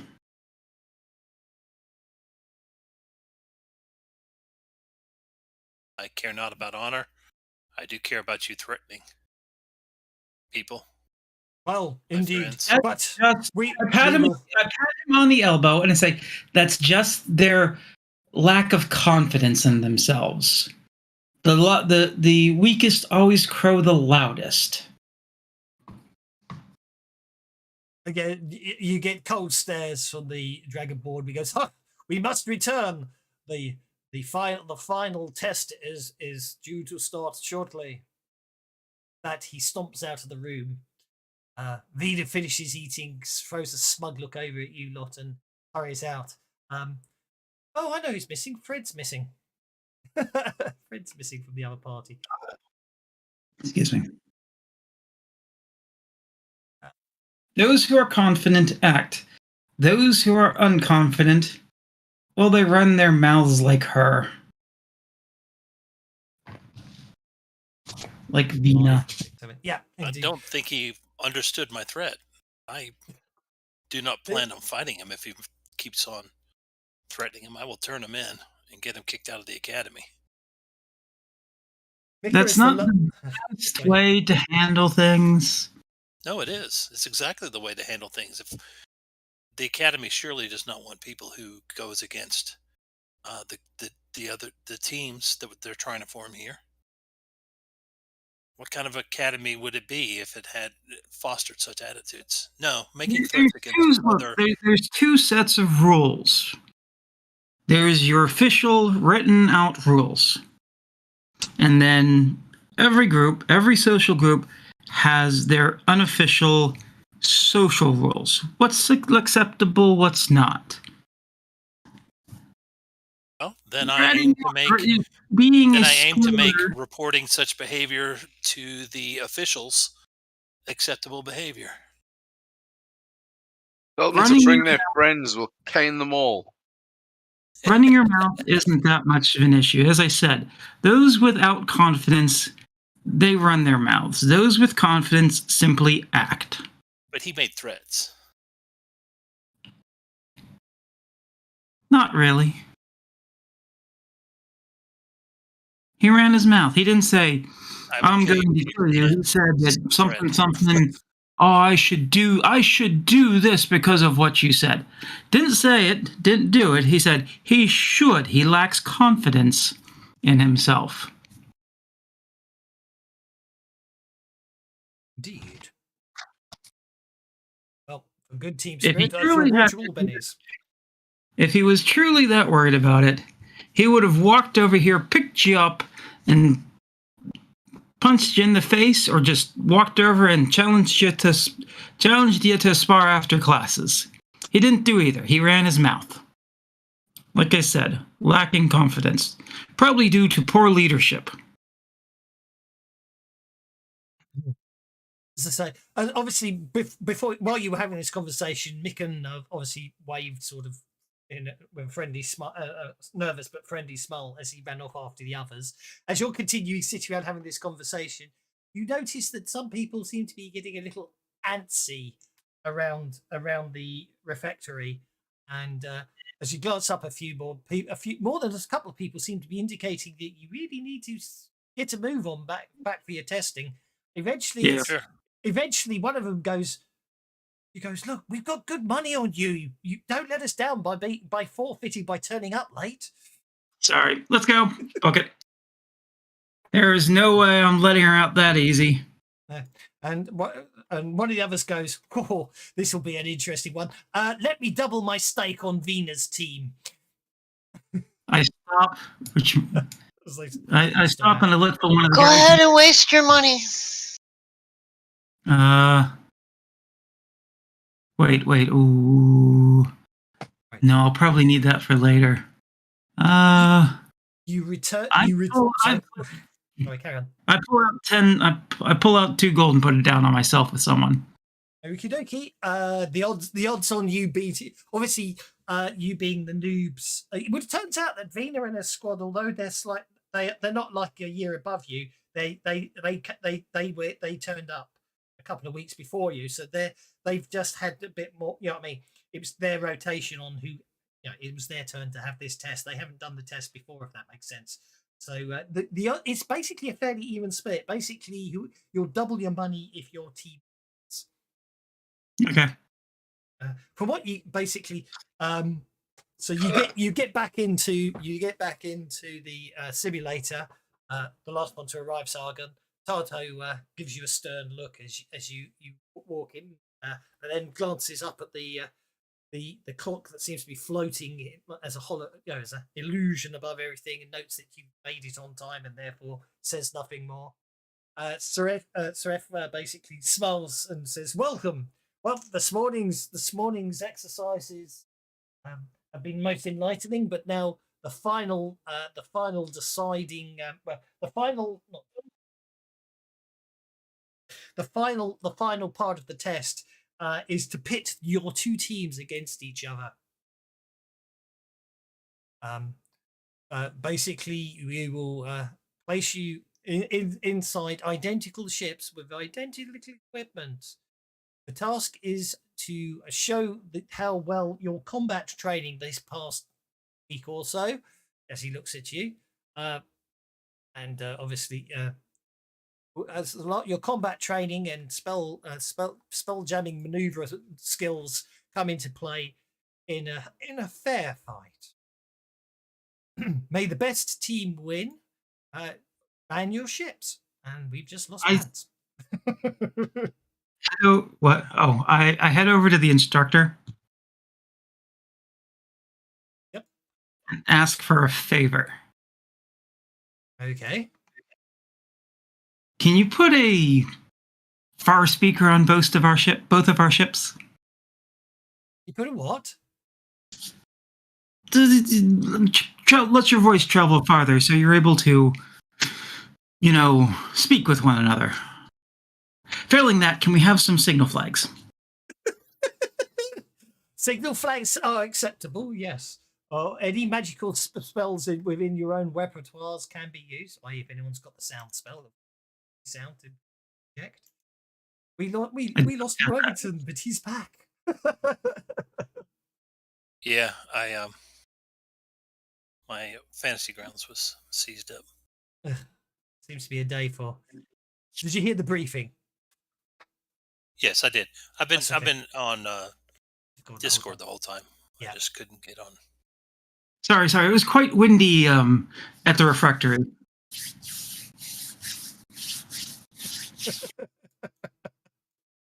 Righty-ho. So, from outer space. So, okay. But same as before, you basically need to get. I've lost my train of thought. There we go. Yep. So you step back into the domed room, and in the middle of it, upon the platform, is a chair. Who obviously it's a new thing. So your morning rotations do not apply to this if you wish to change things around. So at this point, obviously, being a straightforward test, or the only sort of permanent role you technically need is obviously a helmsman. So do you wish to change helmsman, or does anyone else want to volunteer to be helmsman, or do you want to leave Cernan as your helmsman? I'm fine with leaving him as helmsman. Like I said, I don't particularly want to be captain. I am charge of boarding parties and defense crew for the most part. Does anyone else have taunt or intimidation? Your Thrycreen absolutely does. Wonderful. I step over next to him as we're picking up position, and it's like and we'll discuss over coming up with the best message to send with the flags we could do Semaphorian taunts. You most certainly can. And telepathically, I just send you the message saying, as long as it involves eating her at the end, I'm good. I don't know if you'll go for that in the simulation, but if you can do it, I'll go for it. It's happening before I hit seasoned. Okay, so it sounds like this is a boarding exercise. Combat exercise, whether we board or not, would be up to it's combat between the ships. I'm bringing along. If that's the case, I'm bringing along Mortimer if I can.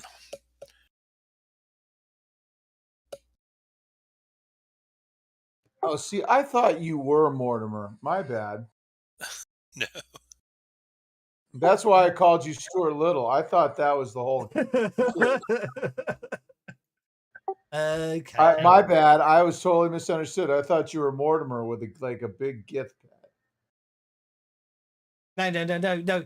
He's a gift, which is a hippopotamus humanoid, who's a cavalier who rides into battle upon a giant space hamster. As you do. Sounds about right. Damsel fly ships. square equals 5. They're that big, the damselflies. Pay no attention to the big scary monster behind it. That's what you're flying this time, a damselfly. It's a swift but cramped ship made mostly of metal. It can't float on water. The problem would be getting Mortimer up here, I think, is the issue, I would say. Okay. Yeah, and All it's right, and fair it and enough. it appears to be a rather small ship as well. Wait, we're so. fighting an astral dreadnought? What the fart? No, you're not fighting him. It's the only artwork I've got of a damselfly. Okay. There is, just to give you an idea. Famously on the first manual of the planes, pictured right there, the astral dreadnought. There is your deck plan for the damselfly. It's got a ballista and a catapult, it looks like. Yeah, they'll call it. They'll be calling it a mangonel, but yeah, a ballista and a mangonel. Yes. Cargo hold. Cargo hold is main deck is open. Yeah, cargo. Yeah, cargo's internal.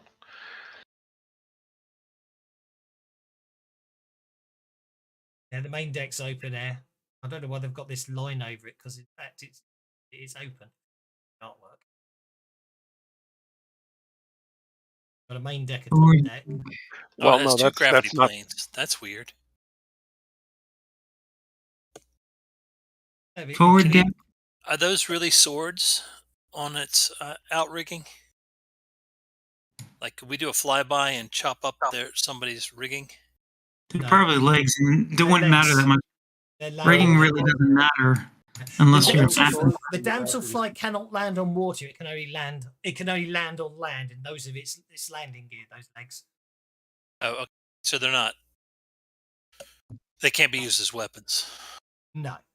Well, yes, they can. Yes, they can, because both ships have got them. But obviously, it does just count as you ramming your ship with their ship with your ship. So yes, you can ram each other, as it were. It's the realistically would make landing. Ship, isn't it? Having them break off would make landing difficult. Yes. It is an illusion, though. Yeah.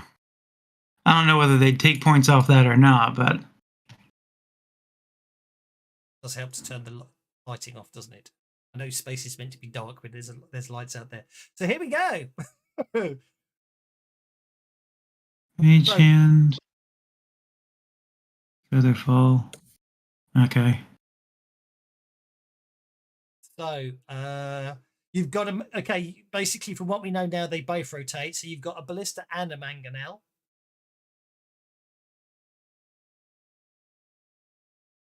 Well, I wouldn't have imagined the. I'm going to change the distances because that doesn't make any sense. I was going to say, yeah, that scale seems a little on the extreme side.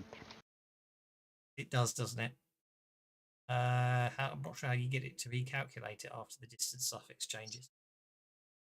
And if they're not where they can hear us, the fact that they attempted to board the other ship is a clue that that's a preferred tactic with them. If they try to board, I've got other ways to deal with boarders. Havoc is great for dealing with boarders. Yeah, it slows down boarders as a general rule of thumb.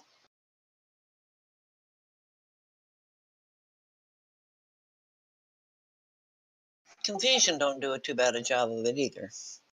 Right, if you close it and reopen it, I think it sorts out the scale. Oh God, I've gone the wrong way. I've made it smaller. I didn't mean to make it smaller. I meant bigger. Right, close it and then reopen it. The scale should be correct. There we go. That's better. That's a better scale. Okay. Okay. So, tick, click. What is your intimidation or taunt? You mean the die? It's a 6. All right, I'll try supporting you.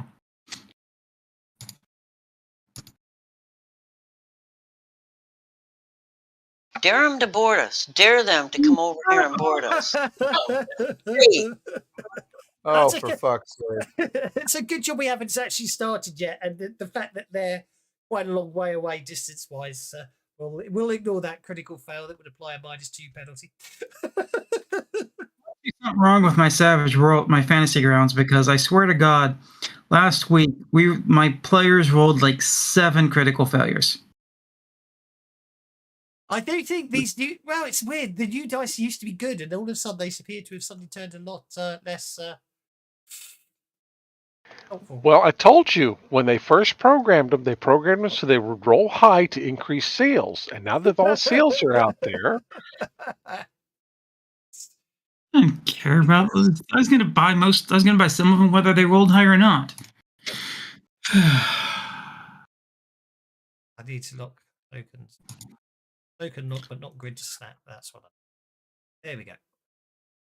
All right, I'm gonna roll some test rolls. Just ignore me for the moment. That's okay. I'm gonna have to trash everything anyway because it didn't bloody. It's sulking big time.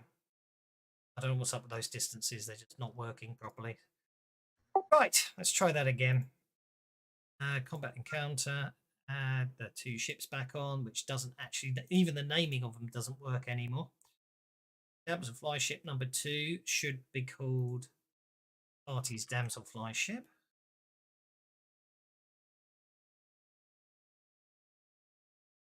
And you're back on that. It's friendly.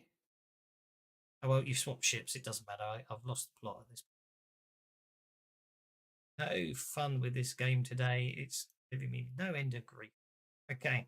And the one is the rival, which is down here now. But doesn't matter. Okay. There's the parties one, and I need to go back to the combat tab. I need to put Cernan back on there. I need to put this back on. For the county. Is anyone going on your Mangonel, or is it you just leaving it as it was for the moment? Ajax I got no two. shooting, so it can't be me. Okay. I can help assist loading, but I can't. I can do either the mangonel or the catapult, but if they start to board, I won't rely on ship weapons. oh, if they board, nobody's going to rely on ship 1, weapons. 2, 3, 4, 5, 6, 7, 8. Okay, that's better. Right. Now, cadet, I need to open up their ship. Sorry about If this, they guys. attempt to board. Okay, let's try one more time and then bollocks. God's sake. I thought I'd fixed the I definitely need to fix that. So that's okay. I'm gonna give him a boating skill that matches his performance skill because it has at the moment I need to use boating because I haven't fixed the Spelljammer bit. Cadet 1's on the ballista, cadet 2's there, the rest of them manning it. That's better. Distances hopefully are now a bit more sensible. Good. They made their piloting roll. Why is it?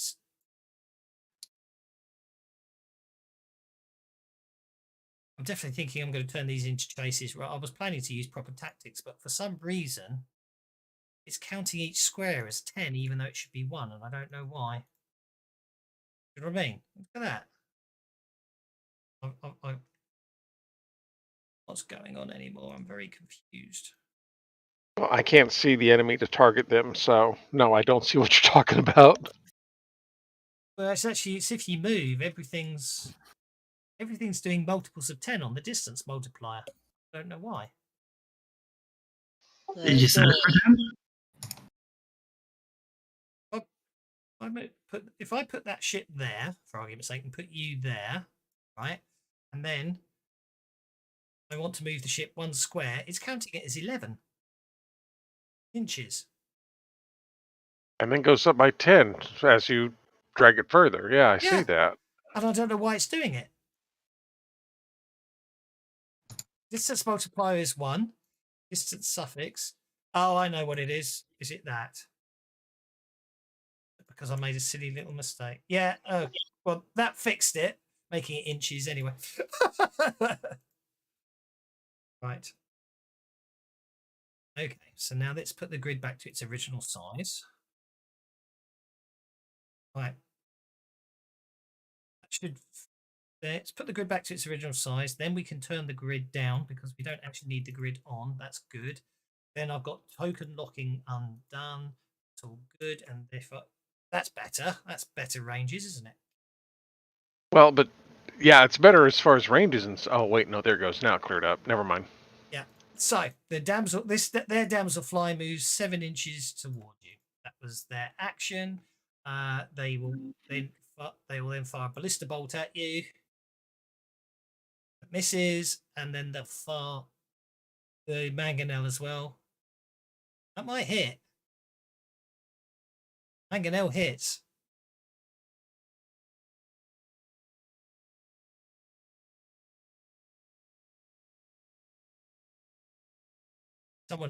Someone definitely needs to get ace. Ouch. That was an incredibly lucky roll from them, I'm afraid to say. Mind you, the plan, obviously now they've got to reload. It will take them multiple rounds to reload. Okay, so with the first shot of the game, so first things first, Sona needs to make a maneuvering control check as a large stone smacks into your damselfly. Can we spend a Benny to re-roll the damage? You need the ace edge. The ace edge lets you spend bennies to soak damage rolls on vehicles. Okay. And the vehicle. Do you have to be the pilot? Yes, you would need to be the helmsman. Yeah, technically, or the captain. I'd allow the captain to take ace as well. Okay. Actually, no, it should be the helmsman, but I'll allow the captain. I don't know why it's linking to. I do not know why it's linking to. Oh, I know why. It's linking to a table I don't want to use because I'm using a Spelljammer critical hit table. So, okay, the hull's been damaged, but roll a d6. Okay, the hull's been damaged, but you've taken 2 wounds, so it's 2 critical hits. Well, no, it's only the one, isn't it? It's only 1 wound, but okay. So anyway, no fire started, but the hull has been damaged. And great. Over to your side. I'll try to get in a little closer before I take a shot with the ballista. Okay, I can do that. Or you can go to the mangonel if you want. You can use either of them. I'll put you on both. Well, I only have the ballista on my character sheet, and I don't know where the mangonel is to fire with. Yeah, I don't see the. I don't have a information on the. Oh, there's the mangonel. Yeah, I hadn't allocated it to you to the both, so that's fine. Okay, over to you guys. My dice are being evil today. Your dice are being unfortunate. Try to move in a little bit closer, and then I'll take a shot with the mangonel. Can we do that in this round? Yes, you certainly can. That's what they did to you. Okay. Closing in. Okay, closing in. Okay, closing in. You know, you can always. Oh, there we go. There we go. Finally. Jeez Louise. First time. Okay, the damselfly has a top speed of 8. So move us wherever we move to. Then I'm going to take the shot with the mangonel. You should be. Yep. Okay. Right, go for it. You start closing towards there. Somebody shoot with the ballista too. Yeah. Does someone else want to take a shot with the ballista? Anyone else got? Oh, hit with rays. Yes. I will definitely be taking a shot. Okay, I shall. Hang on, I need to change tabs. I need to put you. Okay. Very nice. Yeah. I don't like that lady. Well, Ouch! That's going to be a very short fight. I only want to get closer. Thank you. See, that's what teamwork does. Okay, go for it. Go for it. I'll go and get you shot in as well. Okay, let's do this.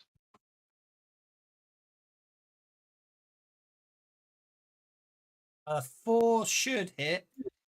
It does. Roll for damage. Where am I rolling for damage? On the Damselfly combat tab, there should be damage. Damselfly combat.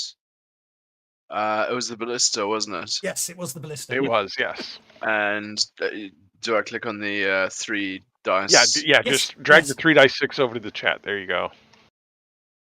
You can Benny it if you want to. I'm going to Benny that. I'm going to Benny Again. that. Probably rocking all over the place from the damage I did with the mangonel. When it's all it's simultaneous. Going That's the to point. Benny that. You got lots of bennies. Go for it. Oh, thanks. There we go. $2 for the raise there. Okay, so that's a total of 5 wounds upon their Mm. ship.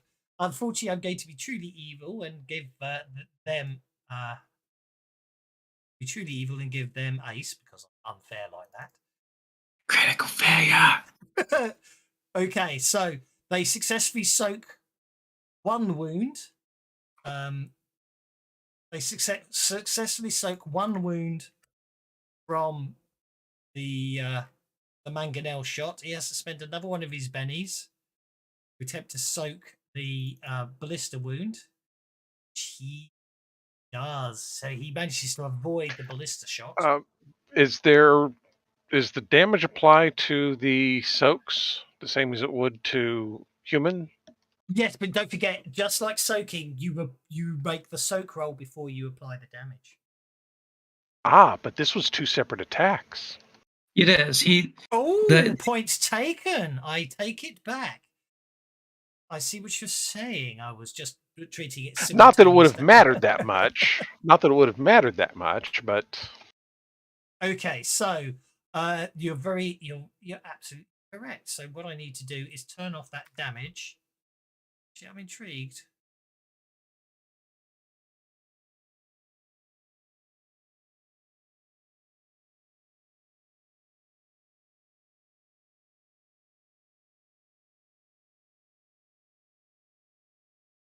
Okay, right. Okay, so 3 points of damage, and then so you're quite correct. So the -3 wouldn't make any difference, so it'd still be on 3 wounds. I was just thinking. Okay. So he has to make make a handling roll to avoid. Okay, he's going to lose control. Need to get the Spelljammer control table out. Out of control. He's lost control. Okay, 1d4 direction away from the attack. That could be very useful, obviously. That could be very useful if there's other obstacles. You hit them hard enough and they go skewing off into something else to realms of more damage. Okay, then I get to roll on the shortcuts. Then I get to roll on the critical hit table. First damage, which Fire. Nope. doesn't create a fire, but obviously does smack into the ship. Okay, the second roll of I want to see if the second roll does take into effect the wounds, which it would have done. So okay, so basically net result is the damselfly's taken 3 wounds. It's heavily damaged, but still flying. It desperately Fred, the plasmoid bard, successfully avoids literally puts the ship into a tight turn to avoid the actually I don't even need to say that. Obviously the shock of the mangonel blast unfortunately means your ballista shot bounced off the hull instead of getting a proper hit, even though you figured it was in a good place to begin with. Okay, the party's damselfly ship is up first. What's everyone else doing before I end the turn? I know I've just dealt the cards, but what's everyone else doing? Because you did want to do stuff, and I apologise. I think we can get the mangonel reloaded. Well, they do too. So we're going to send a message, right? We can do that? Of course you can. Okay. I will assist Click. You might want to fix that hole in your side. Oh, Okay. And this is a test. We're specifically trying to test them. Venus, their captain, so obviously that's who you're trying to test, obviously. She'll be shouting orders at them. Or venal, as we call her. you could tell her to surrender before she's totally humiliated. So Click gets a +1 to his roll. I think he's doing intimidation.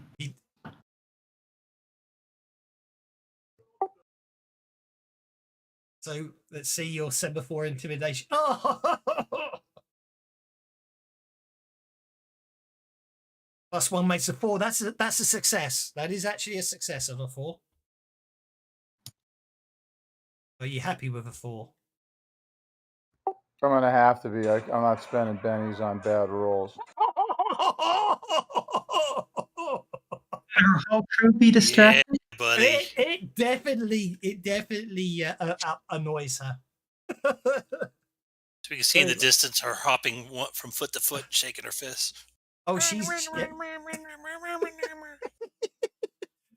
basically you can see the other people on the crew try to you can see from here you can see on the other deck there's people trying to placate her and everything, but she's basically gesticulating and pointing and shouting stuff definitely at you. Anyway, back to this round. So what's your plan for this round? Oh no, it's the rivals first. I apologize.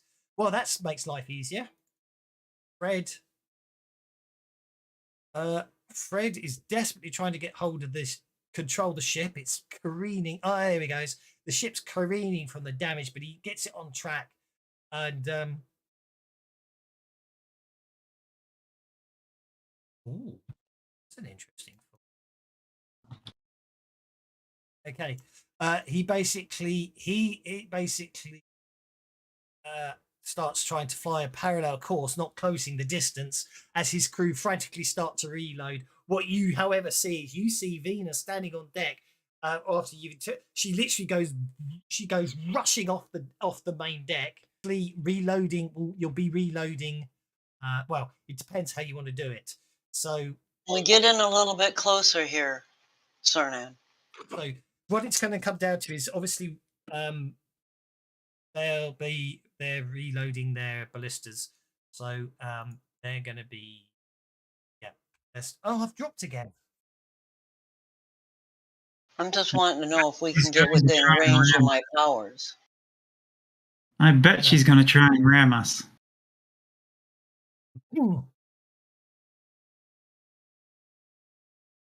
Can we get?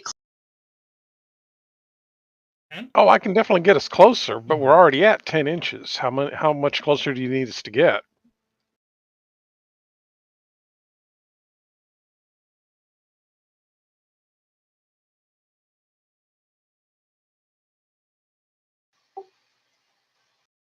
Yeah, you're 10 inches away from each other. You are in range of spells. They're definitely. I'm already close enough.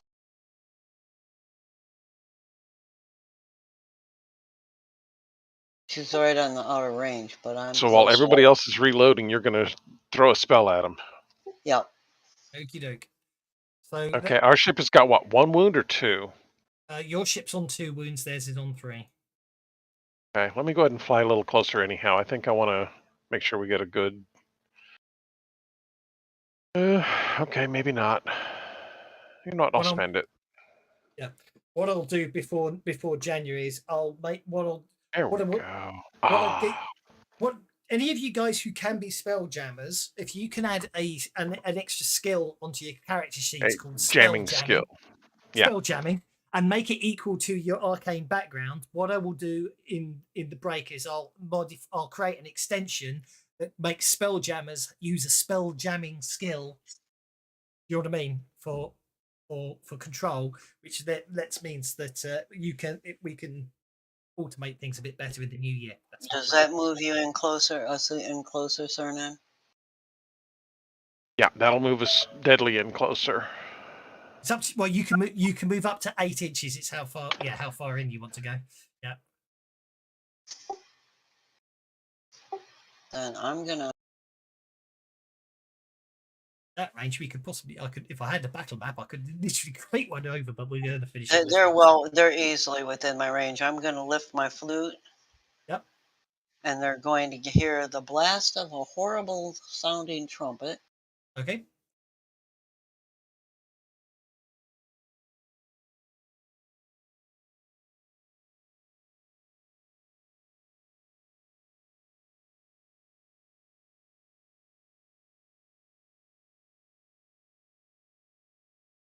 Did you pay the extra power points for heavy damage?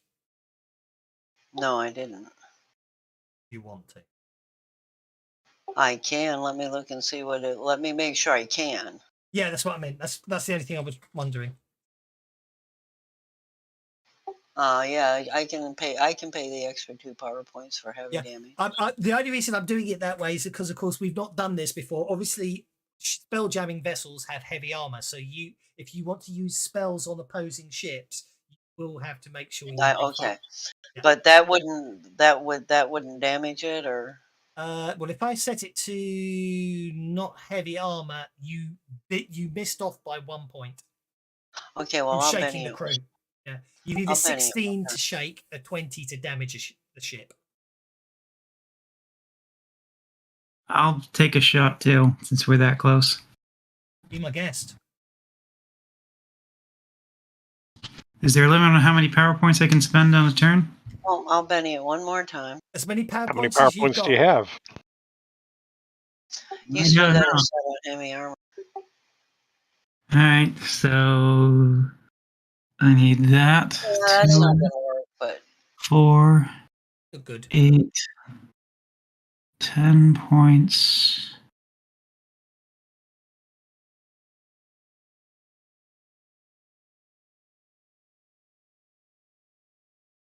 Ten.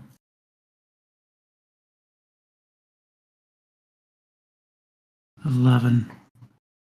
Sure, 11. I need to adjust you. What about everyone else? So, well, it comes down. I mean, this is where it gets interesting, actually, because to click and target clank. What do you guys want to do? Potentially speaking, you can see the other deck, so you can target them, or want to really be suicidally brave, you can try leaping them. 3 inches is enough distance to jump, but obviously there'd only be one of you. So what are you going to do is the question. I am going. Plar is going to shoot. Okay, on the opposing deck, you can see, from the opposing deck, you can see 2 cadets manning the guns. You can see the Blue Dragon and Mikan are also on deck. They're helping reload each of the weapons respectively. So you can, if you want to target, you can target Adrax, Cadet 1, Cadet 2, or Mikan, who you want to target. I'll do the targeting. Let's. No, I'm good. All right. I am. So the one which has the reloader as well. Well, that's either Mikan or the Blue Dragon. Born. Blue Dragon it is. Dragon it is. I'll try Bennying it. Okay, that did target him. Go for it. Okay, so we've got a sonic burst coming across it. I'll try one more Benny. Are you? Yeah. Okay. I thought that was going to explode. Are you All using right. the combat tab, or did you just use your shooting skill there out of interest? I just used my shooting skill there. Use your combat tab, because that tells me what Right. weapon you're using. All right. were I you blew a targeting- lot of. Sorry? Let me try that again. Okay, Sargon, what were you saying? I apologize. I blew a lot. I put a lot of effort into this. I did AP2, Okay. damage, then greater burst, which moves it up to 46 and heavy weapon. And just to be a contrary, I threw hinder on it as well. Make sure greater burst. Don't you have to have the edge to do the asterisk powers? You do I'm need sorry. to have the edge. I forgot about that. So I still pay for the heavy weapon and that bonus damage, but let me fix the bonus damage. Hang on, you can't use the ballista, it's still being reloaded, but carry on. All right, so 3d6 AP4, and I'm still paying for hinder just to screw with them. Since they are huge, would that count for affecting my spellcasting roll? It depends if you were targeting the ship or the crew upon the ship. The ship itself. The ship is huge when you're targeting it, yes. So that would be with a raise. That would be with a raise. So 3d6 raid, blah blah blah. 6 in there. There's another 6. 18 points of damage. I will try detonating that. Set damage to non-heavy. That will shake it. You've shaken it, which does mean they have to make a control roll. Don't forget. Okay, and like I said, I also threw hinder. They have no pilot. They can't make a control roll. I know. I was going to put that in a sec. Okay, when I said shooting, I did actually mean you need to shoot. You can't use the ballista, but you can. I forgot. You throw stuff, so you can either throw one. You can throw your star knife or your trident, but not fire the ballista because needs to be reloaded. Okay. Okay. Are you happy with the 18 damage, which shakes it? Oh, you did AP2 as well, didn't you? Oh, you did AP2. That takes its toughness step. You wounded it. Sorry, you did say AP2, didn't you? AP4. I spent AP4. 2 points on it. Okay, that means you negate all 3 points of damage, so it's still 1 wound. It's actually 1 wound upon the ship. So let's do that now. Okay, it automatically goes out of control because no one's at the helm at the moment. Move the ship 1d4 in the direction maneuver or 1d4 damaging hit. D12, like place and point the ship in that direction.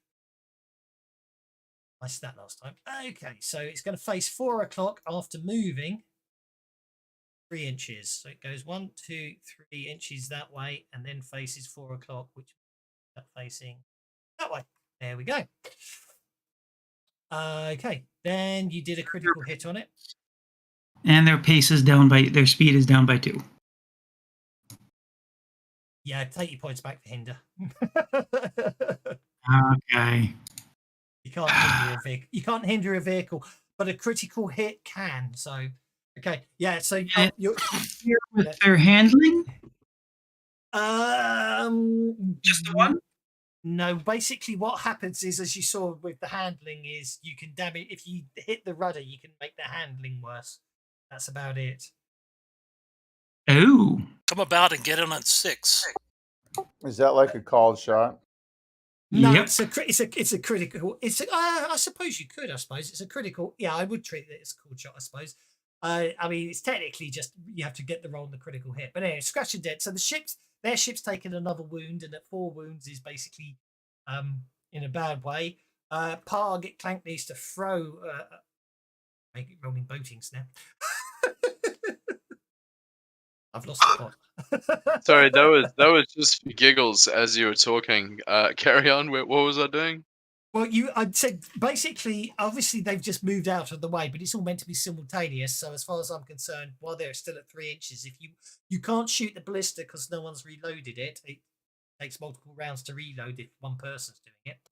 So you can either start reloading the ballista, which for 3 actions to give you 3 reload actions, as it were. You need a total of 9 reload actions to reload the ballista, which means on your own it takes you 3 rounds to do it. Or you could have thrown your star knife or your trident at the other ship if you.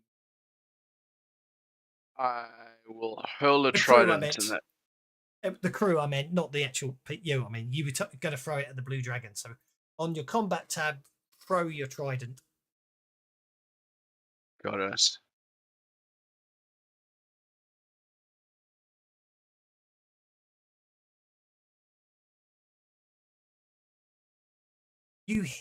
Okay.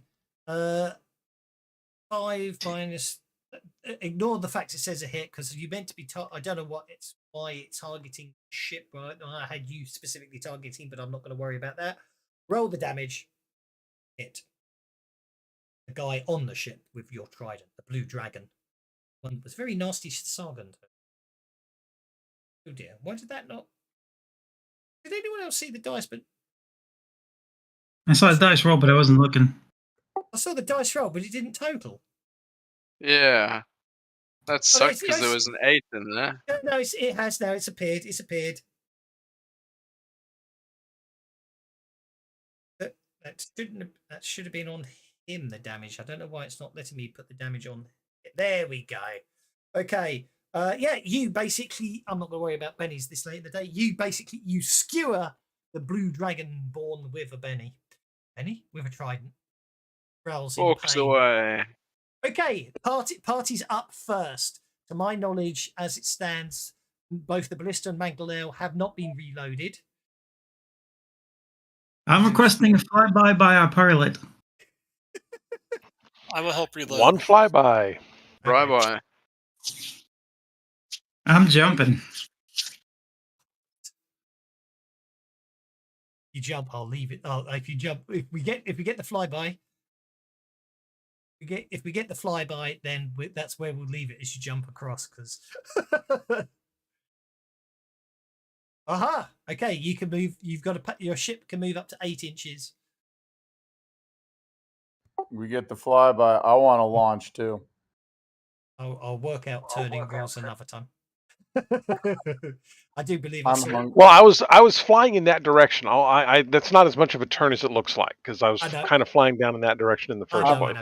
45-degree turns, I think, is your limit. Yeah, but I'll work it out. Who's jumping with me? Click's hungry, man. He wants to eat. I told you, it's coming. You have any problem with Sonic, Sonya? No, I'm going that way. Okay. As we're moving up to jump, I am doing wall walker for both me and Click.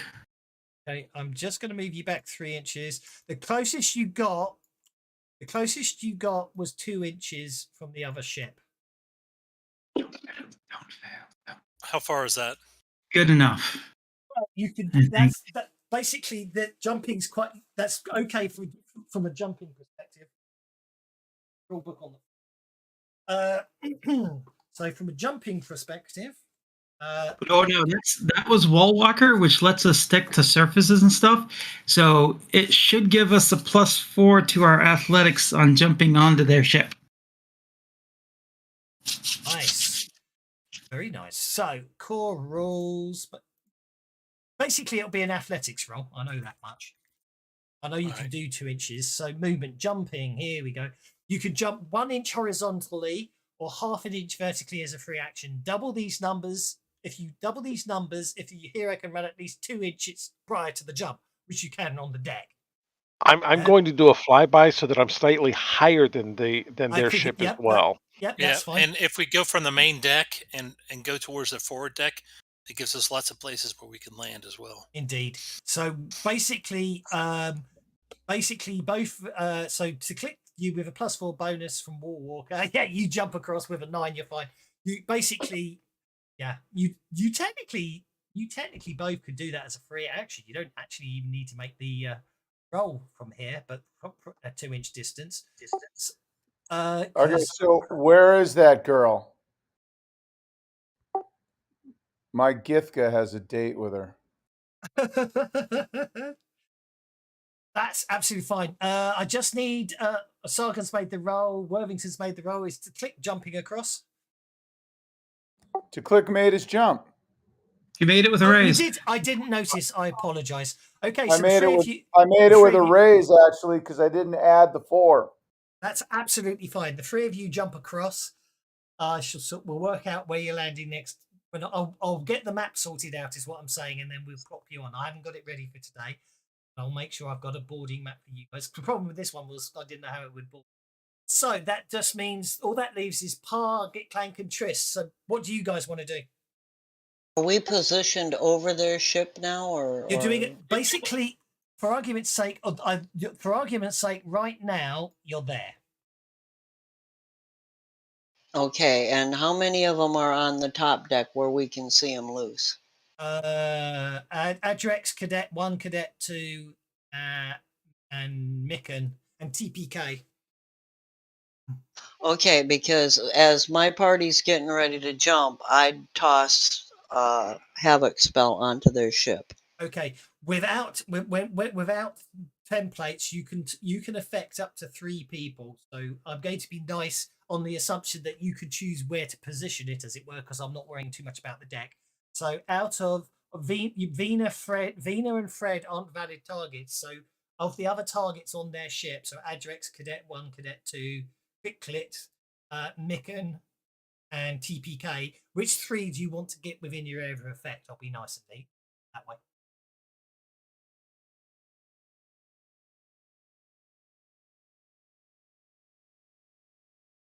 Who do you want? You have to pick 3 of them.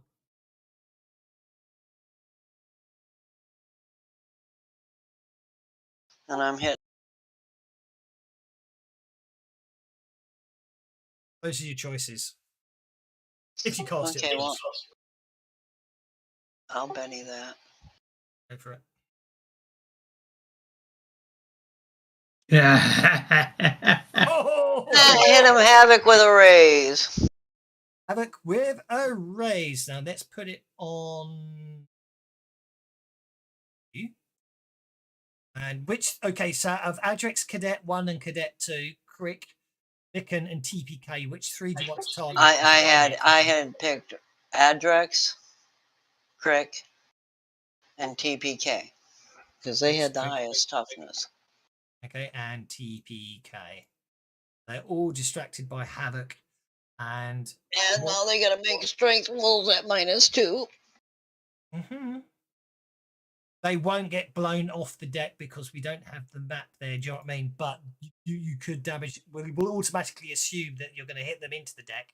Adrex is going to take slam them into the bulkhead or whatever. Exactly. Yeah, I'll let you slam them into the bulkhead, but I won't let you knock them overboard. Next time when we've got a map out, I'll be nicer and you can push people over. Just trying to soften them up for the boarding crew. Okie dokie. Doesn't show having a good on it. Oh yes, it does. Okay. So that looks like all of them are going to take 2d4 damage / DMG. / DMG. What's the damage got with a so is it just the bone? No, it's just the My penalty, rolls so are getting better. 2d6 and they take 2d4 damage. Okay, so 1, 2.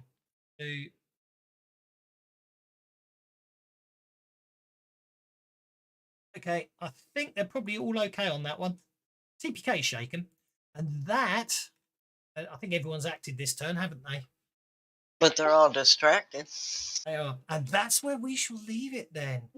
We go into the new year, or start the new, work out the dates with half the party jumping from one ship to the lower ship.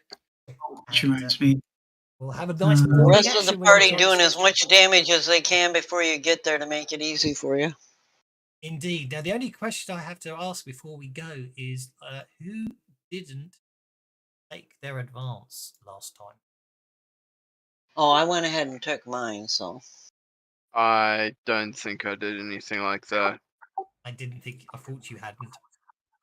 Why? Another reason to stop with a few minutes to go. So yes, because you've got an advance, and I can guarantee next time you'll get another advance because the whole point of this adventure is you're training and you'll get up to season. So we just need to sort out. Your advance, Mister Target Clank. Also, you could from last time, but we shall leave it there. See what happens next time. Are you going to have the table up early on Tuesday? I know we're down to about our last session, unless this battle really drags out and we have to have a final denouement session.